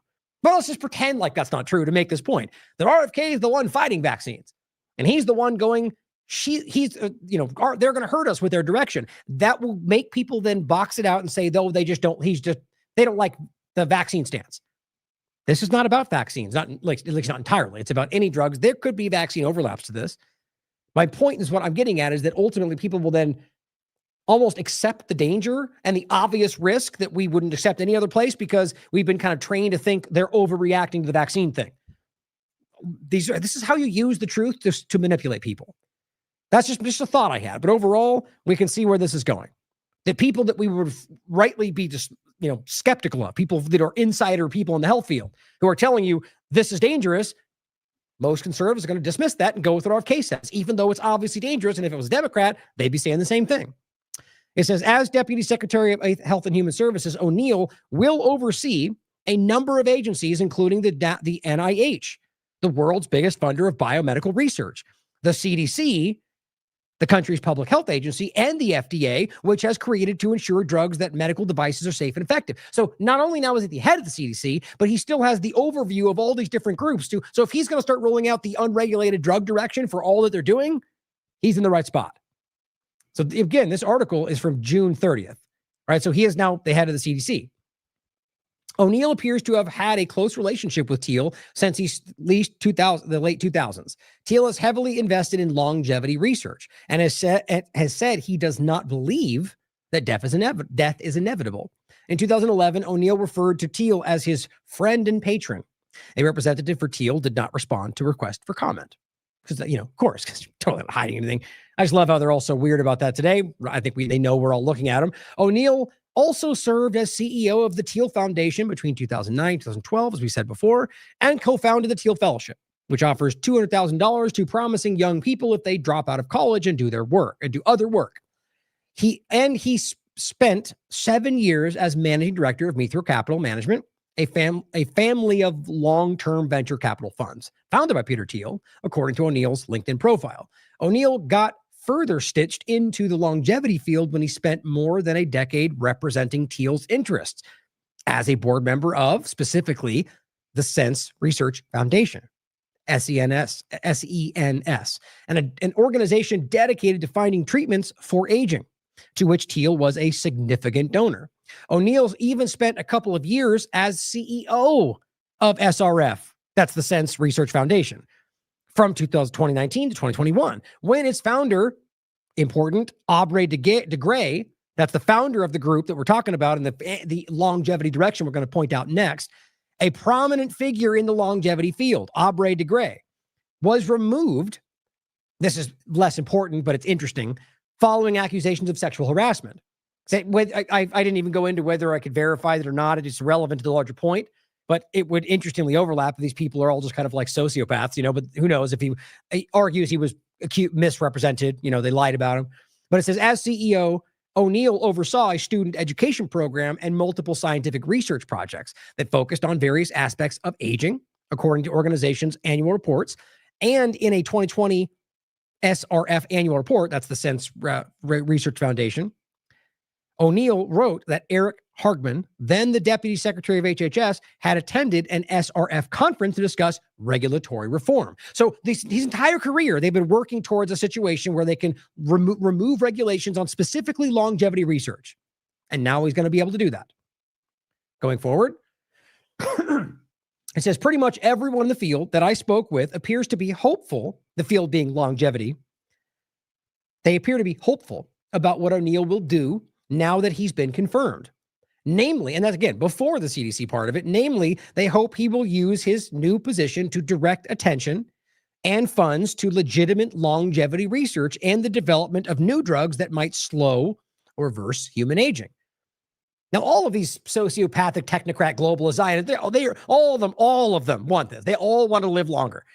What's funny though, or not funny, the point I want to add is, so, clearly the HHS position is arguably more powerful, right? But what I find interesting is the push to the head of the CDC in particular gives him more ability to do this for very specific, I'd say both the FDA and the CDC, but as that position at HHS, he has that. The CDC, though, I think gives him an important ability through that position to do what they're talking about here. Now it says during the same presentation, O'Neill advocated lowering the bar for drug approvals. I mean, think about that after what we just went through. After they're telling you they're going to do weeks rushing through mRNA platforms, and he wants to lower approvals. We should reform the FDA, he says, so that it is approving drugs after their sponsors have demonstrated safety and let people start using them at their own risk. That's what he said. Let's prove efficacy after they've been legalized. That's a direct quote. Again, after what we went through with COVID-19, after what conservatives rightly called out, this is the guy that's put in the head of the CDC who's upset, in line with Thiel and the rest about driving forward this deregulation for their pet project. And you want to, I mean, the idea is simple, guys. If you're going to let that be the case, then Pfizer's going to lie about it like they do every single time. And all that ends up being is this endless lawsuits that they'll likely win or pay off, and they still make billions of dollars because they're selling you garbage they know will hurt you. Look at their track record. I mean, we have to include it again for the 1,000th time. The track record. Oh, come on. That's always popped up when I've searched it. There it is, tracker. And it's funny. I think it had gone up slightly, but there's so many more than this. It's embarrassing. But you could look. I mean, there's just false claims. They're guilty 22 times. Have paid out over $1 billion for 22 different false claims. That's insane. This is just Pfizer alone. By the way, the same group that Trump says he wants you to trust, because that all lines up, right? So the point is that you're talking about putting this out and letting people decide for themselves. Well, what are you deciding on? You're deciding on whether you want to trust a group that will lie to you. I mean, this is all about their interest and nobody else. There's just no way around that. In my opinion anyway, but I'm sure they might disagree. Let's prove efficacy after they've been legalized. And it goes, this sentiment appears to be shared by RFK Jr., which I find insane, baffling. In a recent podcast interview with Gary Brecka, who describes himself as a longevity expert. Clearly, there's a whole lot going on in this direction, doing podcasts about it. Kennedy said that he wanted to expand access to experimental therapies. Really? I just made the point. I can't even believe, even if they thought that they would say that now with what we just went through. If you want to take an experimental drug, you ought to be able to do that. He said in the episode, which was published online in May. Well, there's many overlaps to this. One of them being is that many of these drugs that are being done, like by Pfizer, are being given tax dollars from you. That's not every case. But either way, they're basically creating things that they're not testing properly, and that then you just get to choose to try if you want. I mean, as it stands right now, you can't even sue them for things like that. I can't even believe anybody would take this at face value as something positive. They're trying to frame it as like your right to choose these terrible things as somehow the win for you. It's all manipulative. It says, but the idea is divisive. O'Neill was essentially suggesting that drugs be made available after the very first stage of clinical testing, which is designed to test whether a new drug is safe. These tests are typically small and don't reveal whether the drug actually works. See, that's what they want. He and his colleagues are generally more concerned about O'Neill's views on the regulation of technologies like AI in the healthcare, given his previous efforts on algorithms. Oh yeah, big surprise. He's also very much about the AI health direction. Shocking. Ultimately, though, even if O'Neill does try to change things, Zettler points out that there is currently no lawful way for the FDA to approve drugs that aren't shown to be effective. But I'm sure Trump will just sign an executive order and we'll be good, right? That requirement won't change unless Congress acts on the matter. Same point. She says it remains to be seen how big of a role HHS leadership will have in FDA policy on that front. Wild.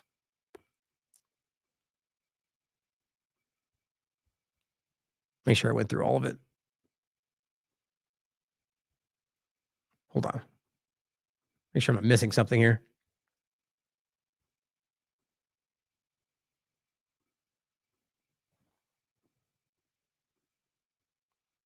Hold on. Okay, yeah, that's the right one. That's weird that sorry guys for the delay. I guess I did read that.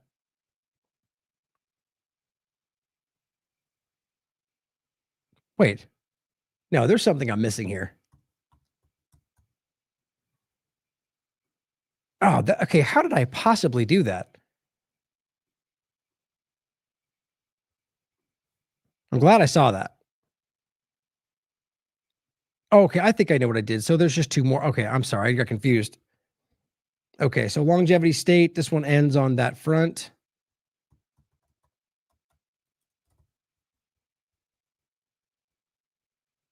Huh. Let me skim this. So you know what's so frustrating about this for those watching? The only reason I have to do all this is because these things just don't stay on there for me for whatever known reason. So I have to do all the screenshots and okay. All right, so let's see. His work at Sense Research Foundation suggests to me and others that longevity is going to be something that he prioritizes. That's important to read. I think he's a supporter of this field, and that's really all that matters to us right now. They're obsessive about this. O'Neill is one of them. He has long supported deregulation of new drugs and medical devices. During his first tour of HHS, for instance, he pushed back against regulations of the use of algorithms in medical devices. FDA has to argue that an algorithm is a medical device, he said in 2014, presenting at the meeting. I managed to put a stop to that, basically saying no regulations, right? So we can use algorithms and AI and it shouldn't be regulated because it's not a device. They're just playing on the lack of understanding about how this fits into the new paradigm. During the presentation, O'Neill advocated lowering the bar for drug approvals in the U.S. We should reform so the FDA is approving drugs and their sponsors have demonstrated safety and let people start using them at their own risk. Fantastic. Okay, we read that part. Okay, so let's go back to this. So it says a major goal for a subset of longevity enthusiasts relates to another controversial idea. And this is the important connected point. Creating new geographic zones in which people can live by their own rules. So, I mean, you would have never thought, like, this is just to connect the idea of putting Jim O'Neill at the head of the CDC because he's a longevity expert, because he's funded by Peter Thiel, to drive the research that they want to conduct, and they need to create freedom cities to do that. Like, the idea that connects, like, it's astounding. That's what I was saying before. This is something going on here. This is all interconnects. And it goes on to say, the goal has taken various forms, including network states, another name for the same thing, which could start out as online social networks and evolve into territories that make use of cryptocurrency, special economic zones, and more recently, freedom cities. All different names for the same idea.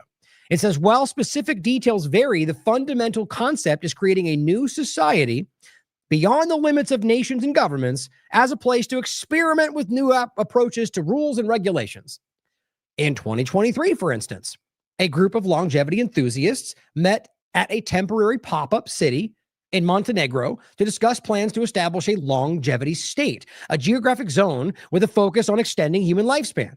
Such a zone might encourage healthy behaviors and longevity research, as well as fast-tracked system to approve promising-looking longevity drugs. They considered Rhode Island as the site for later changing their minds. Let's not forget, Trump has been studying and floating these ideas. In the background, you've got the Teals network talking about where they would use the places to create these areas. Not for what Trump sold you on, but because of what they want. And they're the ones funding his campaign. That's how politics works. They considered Rhode Island because they'll just take from you, right? Just like he's doing in Texas. You know, maybe you won't have your house anymore. Elon, like that's the Elon Musk overlap that people are worried about keeping their property rights because of his new Starship thing. Same idea. But they changed their minds. Okay, guess where they went instead? Some of those same longevity enthusiasts have set up in Prospera in Honduras. You know, it's just weird how we fixated on this in the beginning because it really stood out to me without any other understanding of how it connected. Look at how much this has interconnected. Look at how much pushback we got. I think there's a reason for that. So this Prospera ended up being where they shifted into doing this longevity research, which we just told you before in the last show. On this one here, we'll come back to. Pronomos Capital, which is the Teal kind of fund behind all the Freedom City stuff, the rapid transition to a techno-feudal state. The idea that they shifted into that, right? So they didn't get what they wanted in the United States, so they shifted out to Prospera. What did I tell you? A technocratic trial balloon. And they're now floating this idea in other places. Maybe that'll be somewhere in the United States, but I'm starting to feel like Gaza if they get what they want, will be their first attempt in earnest, like on display.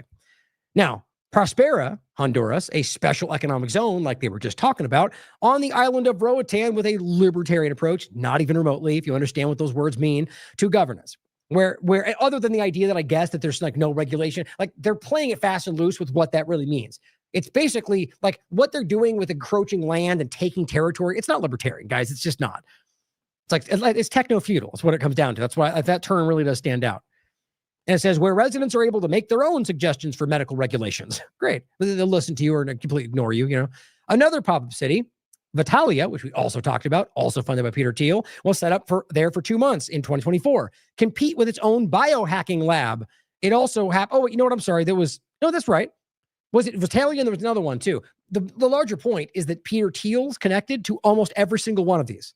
I mean, other than one that I don't probably through some shell company. The point is that every aspect of the Freedom City point, of the network cities, even the Israel overlap, right? Where they claim it started in Israel. I was just talking about this, is all tied back to Peter Thiel's funding. Like I showed you this, this one from the year 2000. Peter Thiel making libertarian ocean colonies. How long have they been doing weird research in places that nobody can see? Funded by the same people that are supposedly in control. Now it says it also happened to be in close proximity to an established clinic selling unproven longevity gene therapy. So think about the timing of them working on weird gene therapy longevity drugs since decades ago, and then all of a sudden we get pushed this massive gene therapy that they swear is a vaccine. There's a lot going on, guys, that people just don't want to see. And it says the people behind Vitalia referred to it as the Los Alamos for longevity. Another new project, Infinita City, is now underway in the former Vitalia location. All of this is funded by the same people. O'Neill has voiced support for this broad concept too. He's posted on Twitter about his support for limiting the role of government, writing, "Get government out of the way." Now, see, you might think it's weird for someone like me to go, no, it's not that I'm saying don't get government out of the way. I'm saying that's not really what they're doing. Look at it like this, if you want to make it simple. They are the new government, right? I mean, it's no different. It's really about them getting government out of the way would do a lot of different things. They're using government to get what they want, like they did for Prospera, right? The U.S. regime change in 2009 was how they got control of that. So it's a play on what they want. It's like everything else we talked about earlier. They know we want certain things, so they pretend to do that. Elon pretends to be MAGA. They pretend to fight for the Constitution. They're doing the opposite everywhere you look, if you're honest with yourself. That's no different than Biden. It says, and in reference to bills to shrink what some politicians see as government overreach. He goes, no reason to wait. No, and more to the point, he wrote on Twitter last November, build freedom cities. He literally stated that. So O'Neill at the CDC was the one promoting the idea of explicitly freedom cities, who is specifically tied to Prospera and Peter Thiel. So I don't know how many times this point needs to be made, obviously, but this is all part of the same circle. And what they're about to do, whether it's Trump's freedom cities in the United States, whether it's Gaza, whether it's somewhere else in the world, is the extension of this technocratic takeover. That's the way I would look at it anyway. And he says, I love the idea and think we should put the first one on the former Alameda Naval Air Station on San Francisco Bay. Great.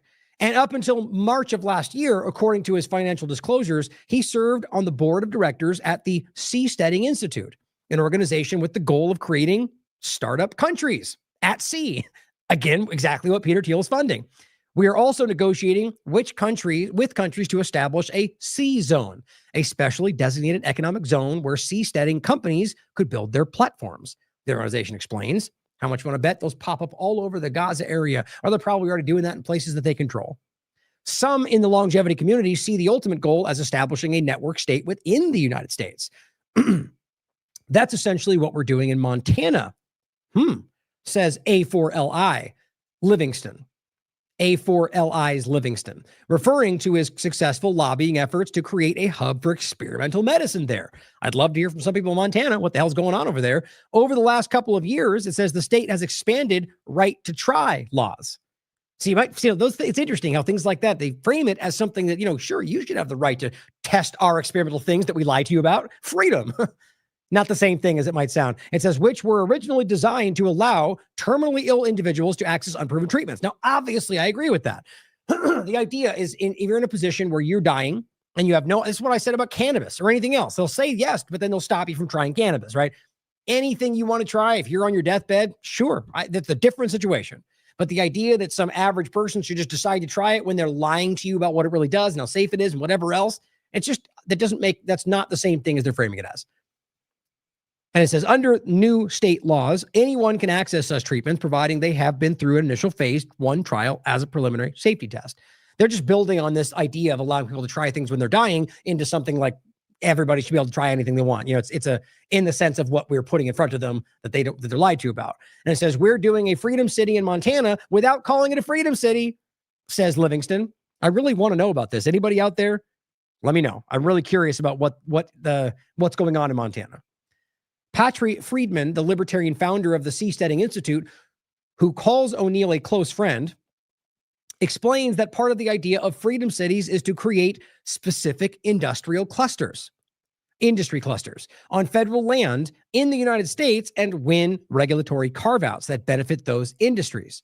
I mean, this just becomes fascism when you look at what they're doing, with the government involved. I mean, it's what it is.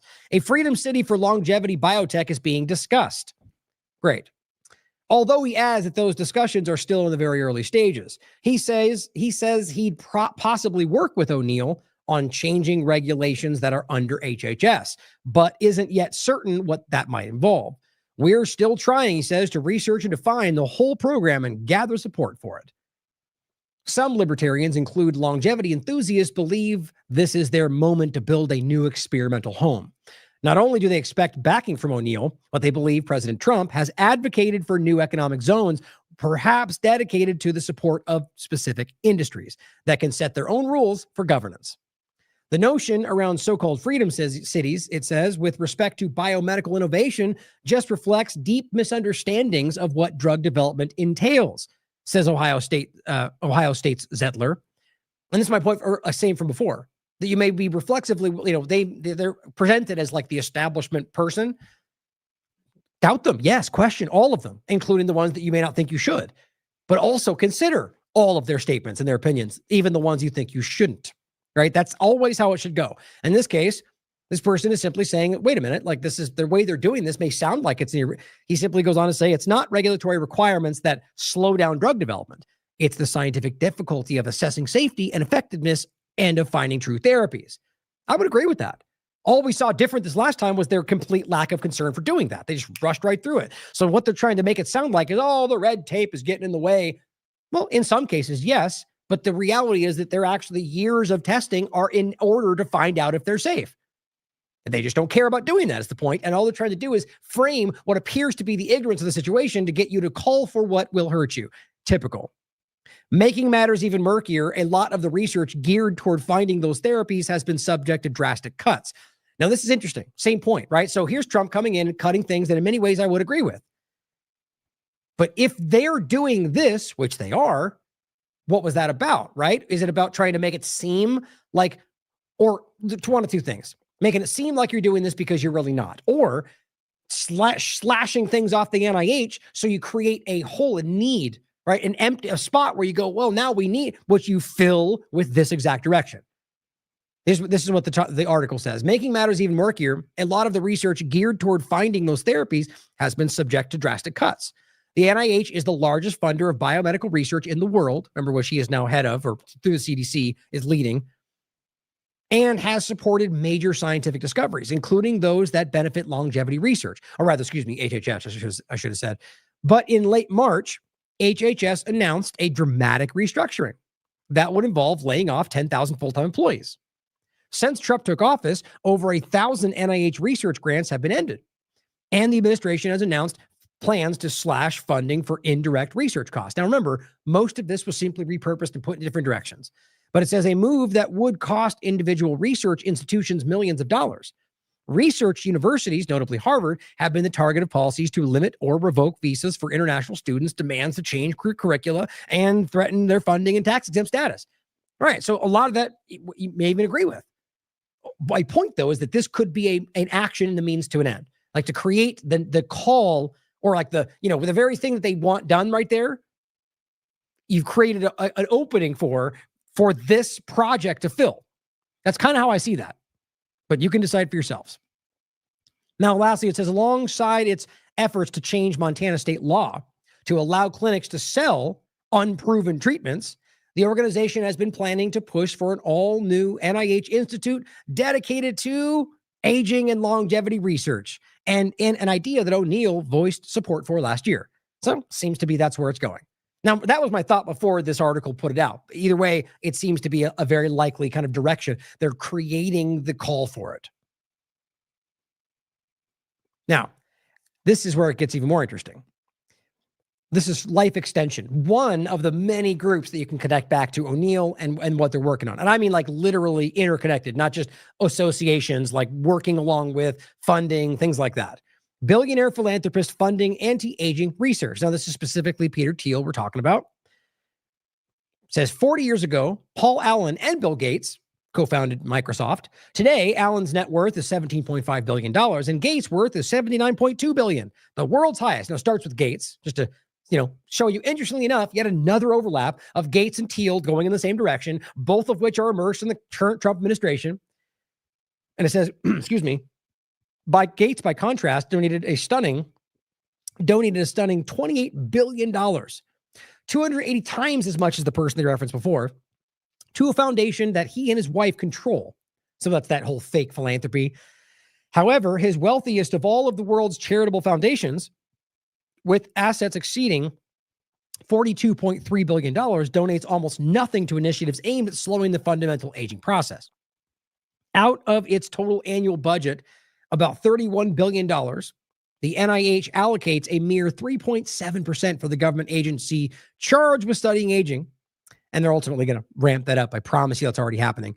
Out of that 3.7, the NIH spends 71%, just $819 million on research project grants. And these research projects typically do not focus on lifespan extension. This is all about them pushing us into the direction, like they're going, why aren't we spending more on aging? I'm sure somebody might agree with that, but it's not. See, as always, guys, look back through history. So they're going to use your tax dollars to fund grants in this direction. And then are you actually of the mind this will trickle down to the average people, right? The person working at the gas station is going to be able to live 20 years longer. Come on, it's not going to happen. This will be done for them, especially since it will give them an advantage over everybody else. So it will be guarded carefully, but you'll fund it with your life, your tax dollars, this will be used for them. And I just mean anybody in the inner circle and other governments they work with. This is the worry about the whole bioengineer direction. But they'll frame it as helping you, like everything else. But here, Peter Thiel. PayPal co-founder Peter Thiel funneled several $1 million into longevity research. And it's way more than that, by the way. This was written, where's the date on this again?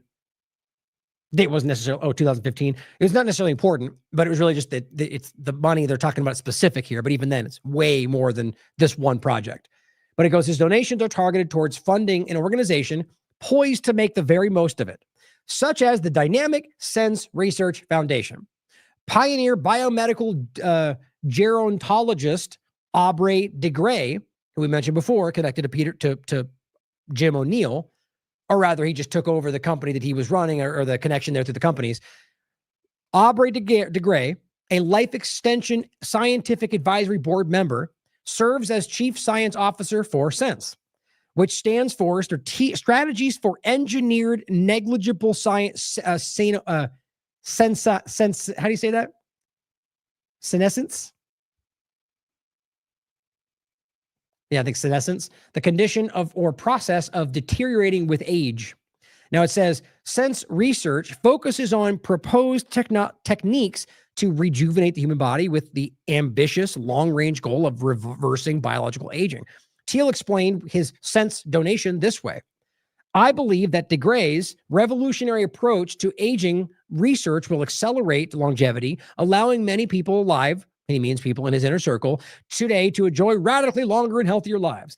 Thiel believes the FDA is too restrictive. Pharmaceutical companies are ridiculously bureaucratic, and it's only a tiny fraction of NIH's spending goes to genuine anti-age research. then NIH grants making decisions are consensus oriented, committee approved, and highly conservative and biased. Yeah, because largely, if you want to believe it goes in the right direction, is to keep people safe. They don't care about that part of it. And obviously, they don't care about that anymore, which is why they're shortening these things in the first place. So it's not going to be a hard sell. It's already happening. With people like O'Neill in place, this is only going to sprint in this direction. They're simply trying, again, it's not the bureaucratic side of it that slows things down. I mean, it adds to it. It is the reality of whether or not they're safe and the difficulty in proving that. Both exist. And I'm not going to pretend the bureaucratic issue in a larger sense is not obviously overwhelming, but they're using our problems to drive in what they want. That's what these people do. So what he's telling you, after we just watch them rubber stamp things and kill a lot of people, is that we need to do more of that because of what he wants. So he's driving. Now you have to genuinely ask yourself whether what happened during COVID was, I mean, they were doing this.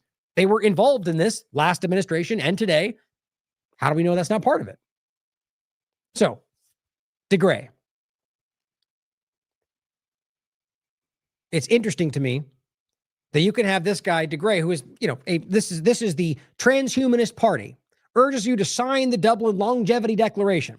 The document was crafted by Aubrey DeGray, the guy who is interconnected with Peter Thiel and Jim O'Neill and now the CDC in the direction they want to go with all of this, is a transhumanist. And so too are the rest of them, guys. They definitely believe that this is where, Thiel's not even hiding it. He wants to live forever. He wants to become something other than human. I just want you to really take a second and absorb that these are the people who are at the highest levels of power. And I honestly think they've simply hijacked what we want, what we ask for, what we go through to drive in their personal agenda. If not, I've been testing on you the entire time. I think that's super important. This is from October 2023 from the transhumanistparty.org. And this is important to look through, by the way, for the different people involved and what's going on, but they're all interconnected with this and goes back to the highest levels of people that are currently in your government. And again, Mr. Links, thank you for pointing this stuff out, simply says in a speech in 2014, which we already showed you in the article, O'Neill suggested drug effectiveness could be established after they hit the market. Make sense of all that for me. Now, I really recommend you watch this show to understand the funding arm to all of this and how this is like they're building their technocratic fuel state as we speak. And that's part of the Freedom City, Prospera funding, all of it, the health side of it, the surveillance, it's all building out in front of you. And then this is my show specifically way back, and this is September 2024, about it's called the Technocratic Regime Change under the guise of freedom. Technocrats are slowly taking control. Certainly more obvious now. And it was in particular about Prospera. So we'll be doing more on this as we continue. I don't think this is going away. So here is where this dovetails with Gaza, which I think is just shockingly clear. This is Ynet Global. Trump mulling post-war Gaza plan, relocating 2 million Palestinians for multi-billion-dollar investment. Now, we're going to go in more on this tomorrow. Today is specifically about how it overlaps with the AI, smart city, Prospera, freedom city kind of conversation. Some of it will overlap, obviously, but tomorrow we'll go more into just the ongoing genocide, occupation, foreign policy part of it all. Washington Post reports that the plan, which is, it's almost like jokingly in your face, the Great Trust Plan. Trust the plan. It's just crazy to me. It's called the Great Trust Plan. It's called the Great Trust, and everywhere you look at it, it's called the Great Trust Plan. I just think that's funny. Envisions U.S. oversight for at least 10 years. Now, not even that, to be honest. What it envisions is Israel and even the Gaza Health Foundation. The Mossad-run murder factory that they're currently using to kill all of them. Those are two parts that are involved with the support and grow of this. It is insulting, to put it lightly. But, of course, building AI-powered smart cities. Okay, so where are the conservatives? Oh, I forgot. They're all out there screaming about small, petty, surface-level talking points right now because they don't want to see this. All the people screaming about the Great Reset and all this, it's in your face. Donald Trump is rolling out or trying to a smart city reimagining of Gaza. I'll make it clear to you right now. I just want to point out how embarrassing it is that the people who would pretend like they're fighting this and fighting the globalists will not stop. I mean, they will watch once it becomes something we make clear as just the honest independent media out there. Because if nobody talked about this, they would never point to it. But eventually, like we keep seeing when we go this, and we drive it into the corporate media conversation, they're eventually, like with the child predator that got released back to Israel, right? The Loomers and the Jones and all the rest, they didn't say a word about it until they knew it wasn't going away. That's how that works. But this continuing. Here's the actual, we won't go into this. It's the Washington Post article. I'll include it from the archive so you can read it for yourself. Gaza post-war plan envisions voluntary relocation of entire population. The idea that they're still calling it voluntary is just as dumb as the rest of them lying to you about what they want to accomplish, right? They're just saying what they know is supposed to be said. Nobody believes this, guys. They don't believe it. The Palestinians sure as hell don't believe it. It's just embarrassing. But that's what politics is. Shameless lying. But you can go through and read it all. I'm going to show you directly from the outline, which is very clear.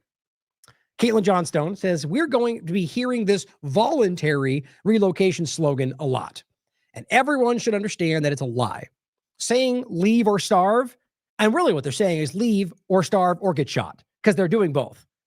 Or bombing. Leave or we'll kill you in one way, or starve you to death. But she says saying leave or starve is exactly the same as saying leave or we'll shoot you in the head. It's exactly the same as forcing the Palestinians out at gunpoint. It is. But this is just logic, right? All these manipulative, lying Zionists out there wanting to scream. It's like we all keep saying. It's just shameless. It is shameless deception. And it's not even deception because no one's falling for it, but it's just shameless adherence to the narrative nobody believes. And that's a lot of people like the misfit patriot moron we were talking about earlier who will just laugh at you because you say what we all know is true. Because that's the best you can do is go, you're so stupid. You don't know. It's worth watching that back and forth with, what was the guy's name? Robone or whatever his name is on the Timcast. It's just really embarrassing. Like really, really, really bad. But they I guess they still think they're right, or they're getting paid enough to not care. I don't know. It's insane. Now here is the great trust. Gaza reconstitution, economic acceleration, and transformation. Now, I want to start off by pointing out that the images that Donald Trump released in that video they tried to pretend wasn't his is exactly these things. They took it from this. This is the images that were released. I'll play it for you in a second in the video they put out. And also, by the way, the same images that they put out years ago when they made this plan before. Or we got the Gaza pier plan before it was like the fake food part of it. They pretended Gaza could live on the pier. They're just repurposing the thing that's been there the entire time. Remember how long they keep telling you we never wanted Gaza, we're not going to go after Gaza. No, we don't. There was always a lie. They knew it too. We all knew it. But some people are finally just starting to realize that. The Great Trust. The Gaza Reconstruction, Economic Acceleration, and Transformation Trust will fundamentally transform Gaza. Well, I mean, you can start with the obvious. It's not their right to do that. They don't have any legal right to be able to do any of this. Palestinians don't want that. It doesn't matter whether you think Hamas is the worst thing in the world or not. It doesn't change the legal reality. But they just go, but Hamas bad, but terrorism, but those narratives, even if true, still do not change the legal reality. Right? You can't just bomb a bunch of civilians because you think somebody's there because you say there's a terrorist. Still a crime. Doesn't matter. But all that aside, just my point is to make sure you understand that regardless of whatever they say, even if everything they say is true, they're still breaking the law. There's just no way around that. They're also lying about everything that's happening. A U.S.-led multilateral custodianship, right? So they're making it clear we're taking this location, just like Trump clumsily said he would before, because they did let that out. They are going to take this. At least that's what they are presenting as what they want. But they say reformed Palestinian self-governance. It's just such a lazy manipulation. I'll show you as we go through. They're talking about the what is it called? Abraham plan?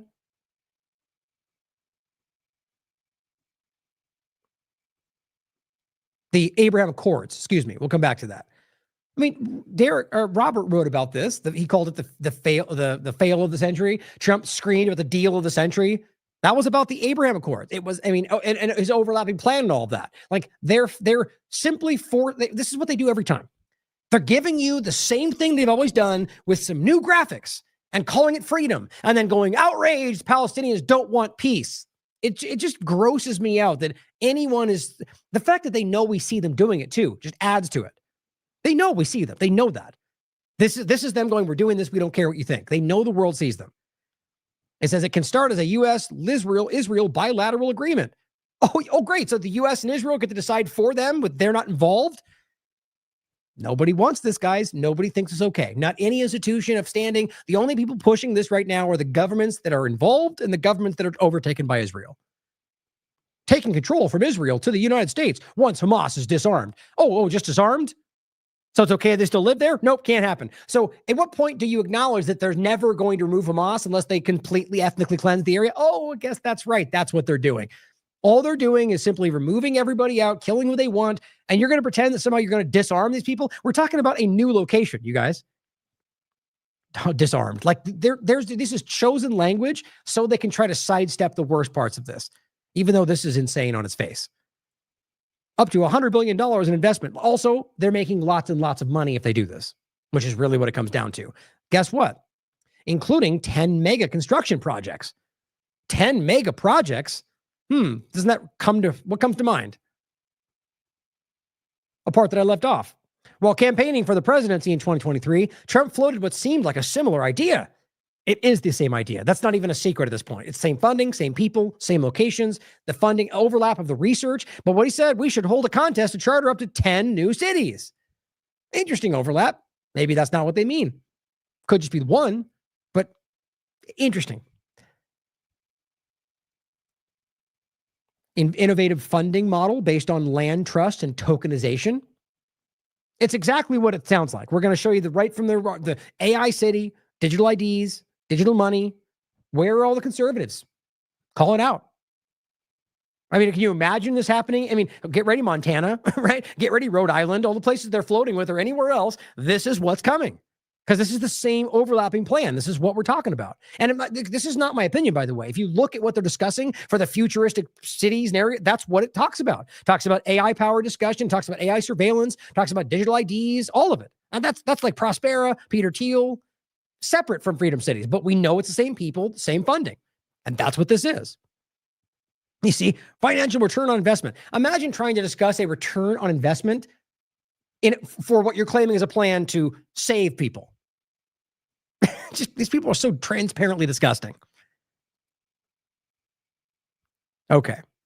Now, this is important to look at. How long have they been coveting this location? For pipelines, for what's the word for supply chains?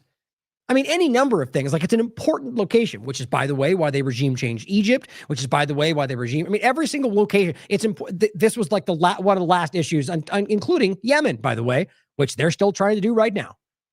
Pretty easy to see. My point is that now they're showing, look what we can do. A new thriving Gaza at the crossroads of a new Abrahamic architecture. Great. Does that change the fact that nobody else in the world likes you and that you're murdering everybody around you? Like, we're going to pretend like doing this is somehow going to make the Middle East at peace? The only thing causing all of this is Israel's actions in this area. The idea that you have all these disgusting people online making it just about being a Muslim, like, they're not even hiding that anymore. I'll go into that tomorrow. I pushed it off from today for this focus. But just the amount of people out there, like, look at all these Muslims in this country. We're being overtaken. You mean barbecuing?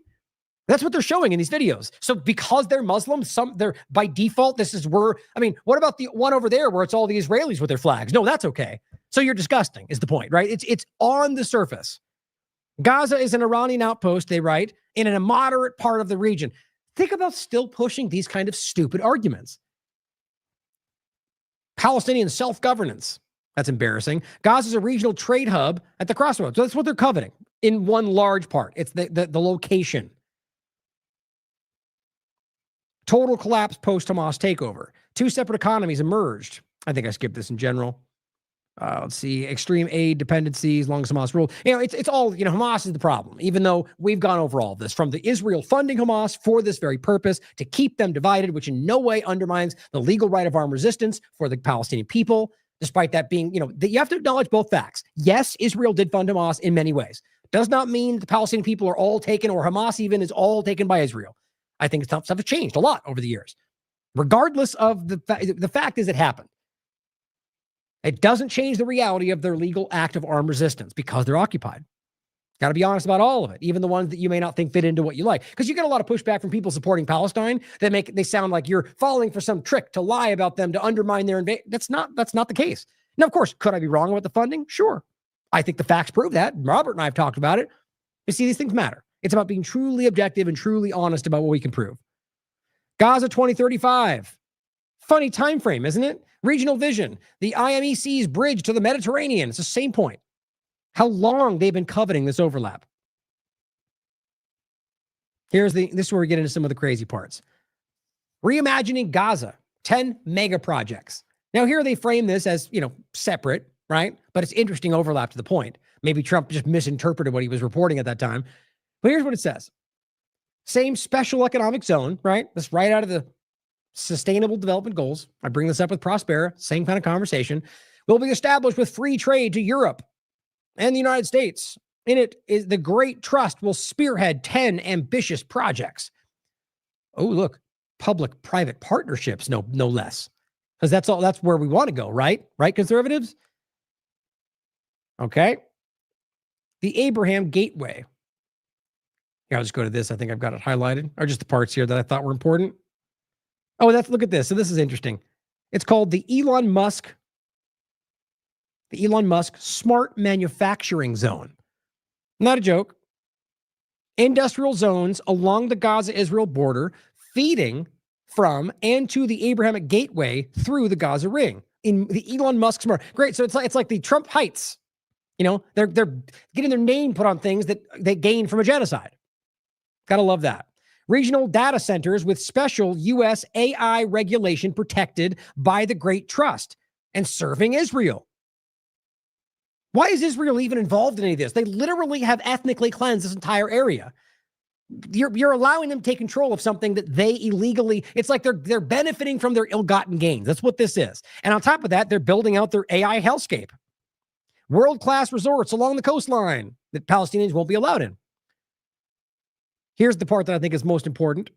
For the cities themselves, zero ground construction of 6 to 8 dynamic, modern, and AI-powered smart planned cities on the inner side of the Gaza Ring. All services and economy of these cities will be done through through ID-based digital system.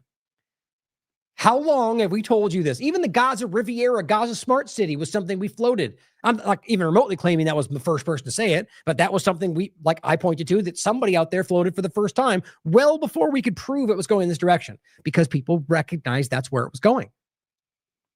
ID-based digital system. That's what they're pushing on all of us. 6 to 8 different AI-powered smart cities. This is the Great Reset, reimagining, starting with Gaza. It's what this is.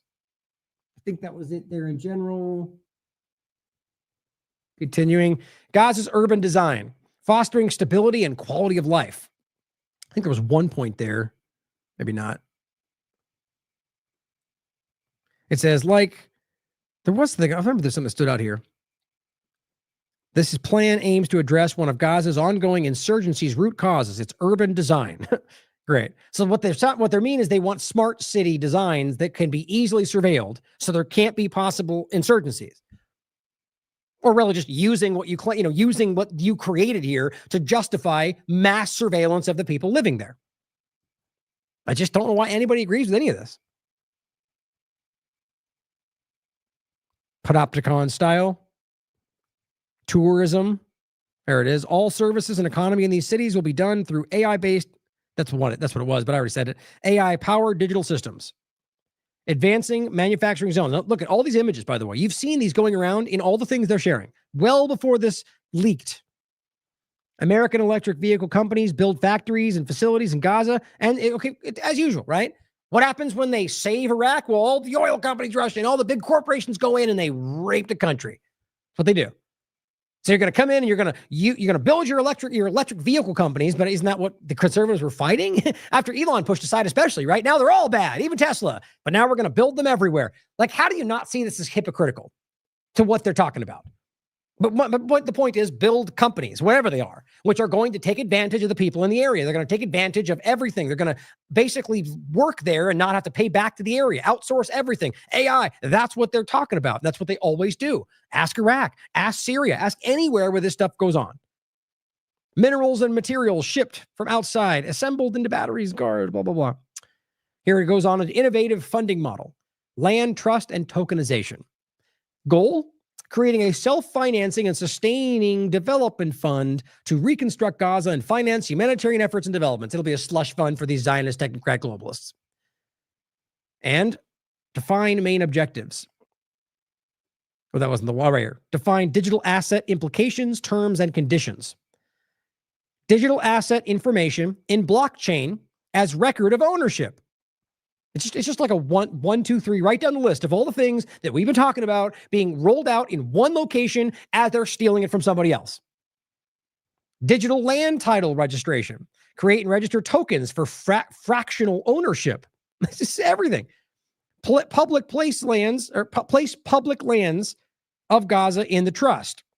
Offer Gazans to place their privately owned land in the trust. Of course, because we can trust them, right? In exchange for tokens that give them right to permanent housing units. So see how this is insane. That's the right of return. They're literally saying, give us your right to your land. We'll give you some tokens for some housing units. This feels very similar to things that happened in the past, doesn't it? Disgusting. Mark asset potential investors, sell and distribute tokens via own for public trading platform. Like you're literally creating like a fake currency for them inside this prison that you're building for them, it seems. Automate certain asset management. Land parcels aggravated, prepared for redevelopment. Enable Gazans to redeem their tokens for ownership of rebuilt residences. Gosh, this makes my skin crawl. Like if this was somewhere new for people that wanted to go there on their own accord, totally different. The fact that you're doing this with these people after what they've gone through and then telling them to give up what they own to give back fake. I mean, it is just not a word enough to describe this. These are horrible, horrible people. And now, like I've always said, not only are they the worst in the world, but they want you to praise them for what they're doing, which makes them the worst. Not just murdering, but want to be praised for their murder as if they're heroes.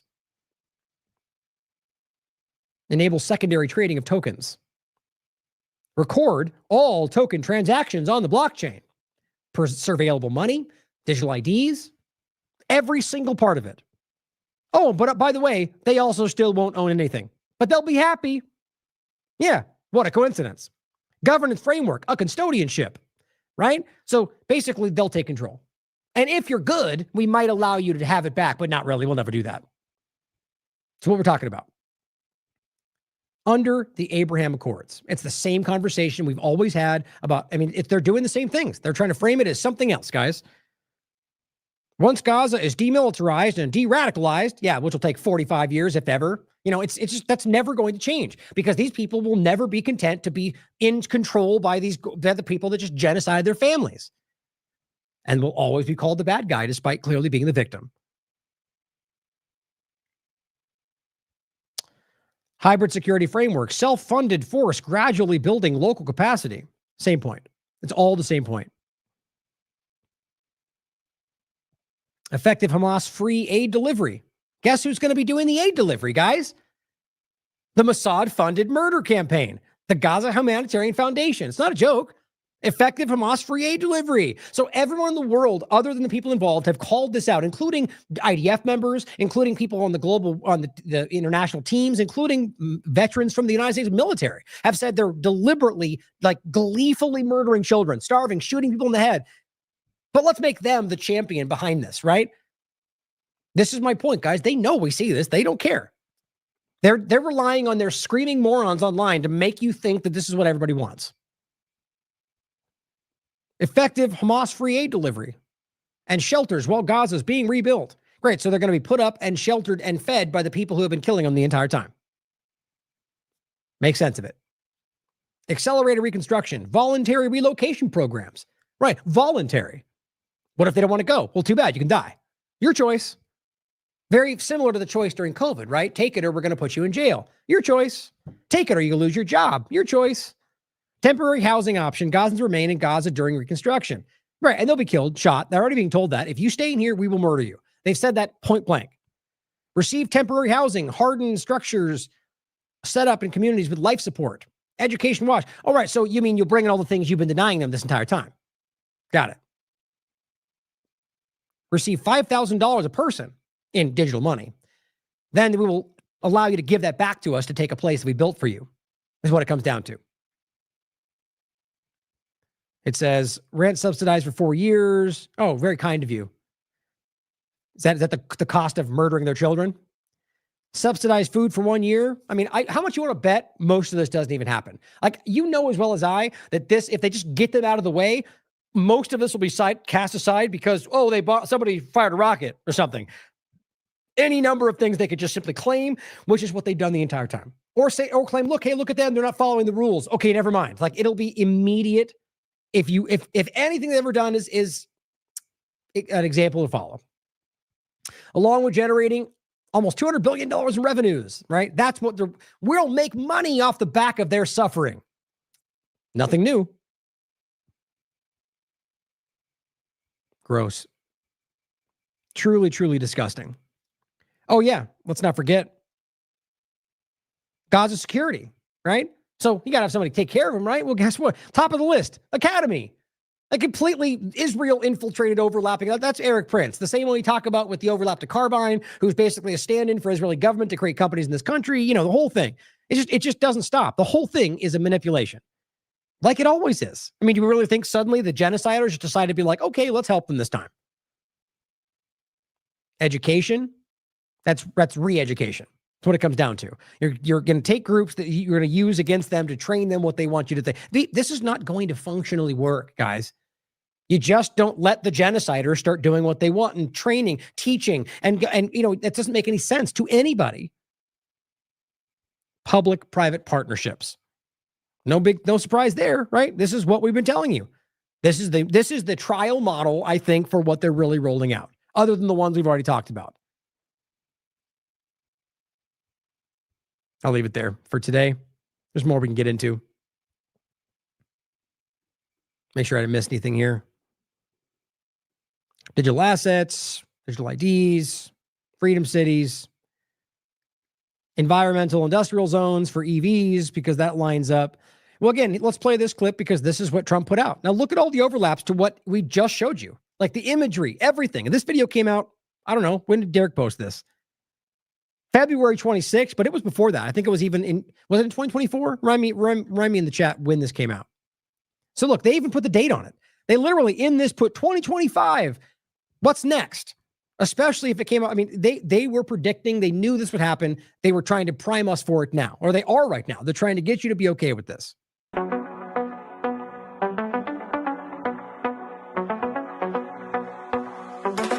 Donald's coming to set you free, bringing the light for all. Notice in the background, to all see. the No more tunnels, no more fear. Trump Gaza women with beards, because that lines up with the image, right? It does when you really understand where it's all going. is finally here. Trump Gaza shining bright. Right there. Same shot. Golden future, a brand new light. Feast and dance, the deal is done. Trump Gaza, number one. Yeah. Trump Gaza shining bright. Golden future, a brand new light. Feast and dance, the deal is done. Trump Gaza, number one. That's all it took. Make Trump look like the hero. He'll eat it up. I honestly think that's how easy it is. Make Trump look, stroke his ego. He'll do whatever you want.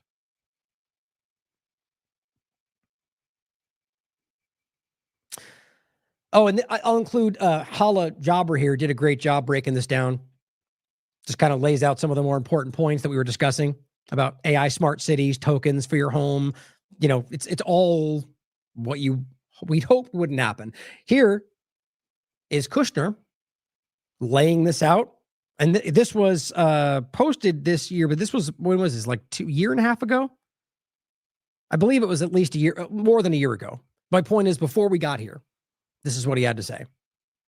Waterfront property. It could be very valuable to, if people would focus on kind of building up, livelihoods. You think about all the money that's gone into this tunnel network and into all the munitions. If that would have gone into education or innovation, what could have. You remember the tunnel networks that we've already talked about, that even National Geographic covered, which were bringing in largely food, and which, by the way, is exactly the same point that Misfit Moron laughed about. This is something you can easily prove. And the fact that Israel's aware of those tunnels and, in fact, has collaborated with people to allow this because it justifies what they do. It's a whole big interconnected thing. That's why the funding of Hamas plays a factor going back a long way. The point, though, is you can prove that this is the way they circumvent all the blocks they have on the country, or like the calorie control that goes back way before October 7th. You see, the people like this don't know what they're talking about. And then they just smugly laugh because you're not talking the talking points and act like the rebels fighting the deep state. It's disgusting. But the point is to always frame it like they're the bad guy, despite them being the occupied territory, despite them being the ones that have been abused and raped and tortured. We'll go into more of that tomorrow, unfortunately.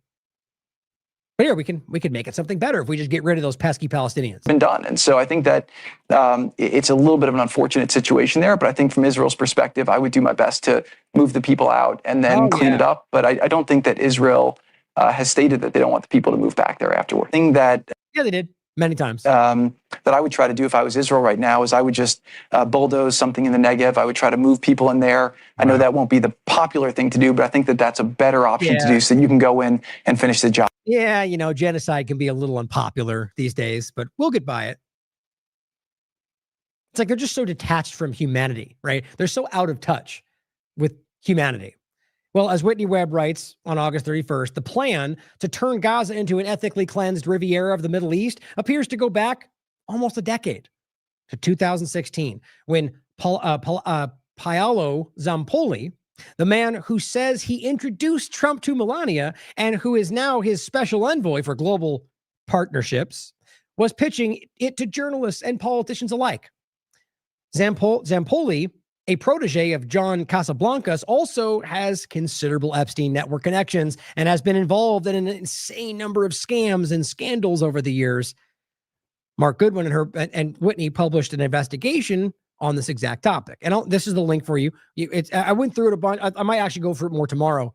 But the point from this is just read it, definitely read it. But the idea is a focus on him and his scams and different things to overlap with. The point is that this is the guy that basically presented this plan. And it goes back to 2016, right? So they're always presenting you with the solution to whatever, like that's what they want, right? But it's a different argument, a different problem that's used to roll out that solution. So back then it was something different, just like they floated different plans when this first started. And then that peer turned into like a feed them instead. It's all they will use whatever they can. The obvious point, guys, is this ties back to a much larger plan about something much more. It's much more than just how we solve this problem with the Palestinians as they look at it.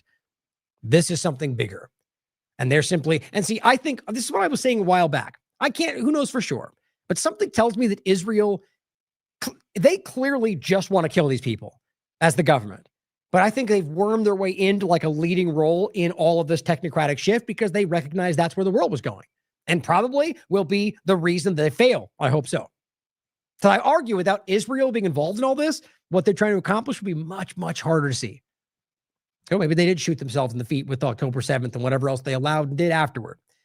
But the reality here is this ethnic cleansing project to murder everyone they can and move them somewhere else voluntarily and then create this first AI smart city, kind of freedom city rollout that they're going to experiment on whoever they want, whenever they want, and save the world. It's a little bit alarming. I think it's very obvious to everyone paying attention. And I think that's the craziest part. They know you see them and they don't care. Like, I think that speaks for itself. That means they don't work. You're not the one you're not the one putting them in that position. If they don't care what you see and think, then they're not worried about what you care and think. They don't care. Somebody else is driving the bus, guys. I think that has to start being acknowledged. That has to start being screamed from the rooftops if we can prove that, which I think we can. Lastly, Simon Godek says, morning, friends. Fauci's still walking free. Epstein files are still sealed. AIPAC still owns the Senate. Both. Fort Knox is still unaudited. Zelensky's still out there snorting coke on your dime. Have a great day, right? I mean, all this fake winning and it's just, but we're now winning because we're building a smart city in an occupied territory, right? It's just promises not kept, obviously. Libertarian Party points out a meme that shows microchips, digital money, mass surveillance, but it shows Bill Gates and Klaus Schwab and Soros, and MAGA says never. And it says microchips, digital money, mass surveillance, but it's Karp and Vance and Elon. And they go, yay. I mean, that's exactly what's happening. So I think that's pretty insane, but just call it out. If you're the honest conservatives, which I believe is the majority, you just got to call it out. Lastly, as Agorist Nexus points out, just kind of a message to leave you with that I think is funny, but I think is very important. So as we're being lied to, and if you wanted Trump to do certain things, or if you hoped, he's failing you, or just he lied in the first place. So did Biden, so did the rest. They don't care about you guys. And I think that it's all coming to this point, right? The title of the book that he's showing, well, that didn't work. A Brief History of Voting. At least think about it for a second and ask yourself whether there's a different path, or whether we keep going down the same paths. Like, you do keep doing the same thing, you're going to keep getting the same result, right? Start questioning things. If we're questioning the two-party illusion, if we're questioning the foundational ideas of Zionism and Israel, like, start questioning everything. Ask yourself whether we can question, beyond, maybe we don't need to be in this process. Maybe we can do something without government. Maybe we can live in a world where these sociopathic power structures don't have to exist. But hey, we're getting a little too far ahead of ourselves, right? Let's stop this before they kill more people. Let's call these things out, fight against what we obviously see happening and obviously see happening. And I don't know, just do what you can, where you can. That's all we can do. I mean, people over there need your help. People in a lot of these places need your help. And the point is, you can only do what you can do. But if you care, if you're out there and you care about the truth and you want the right things, if you want this country and just in a, not a world perspective, but you want the United States to be better. If you want your state, if you want your town, your city, your county, your street to be better, then be better.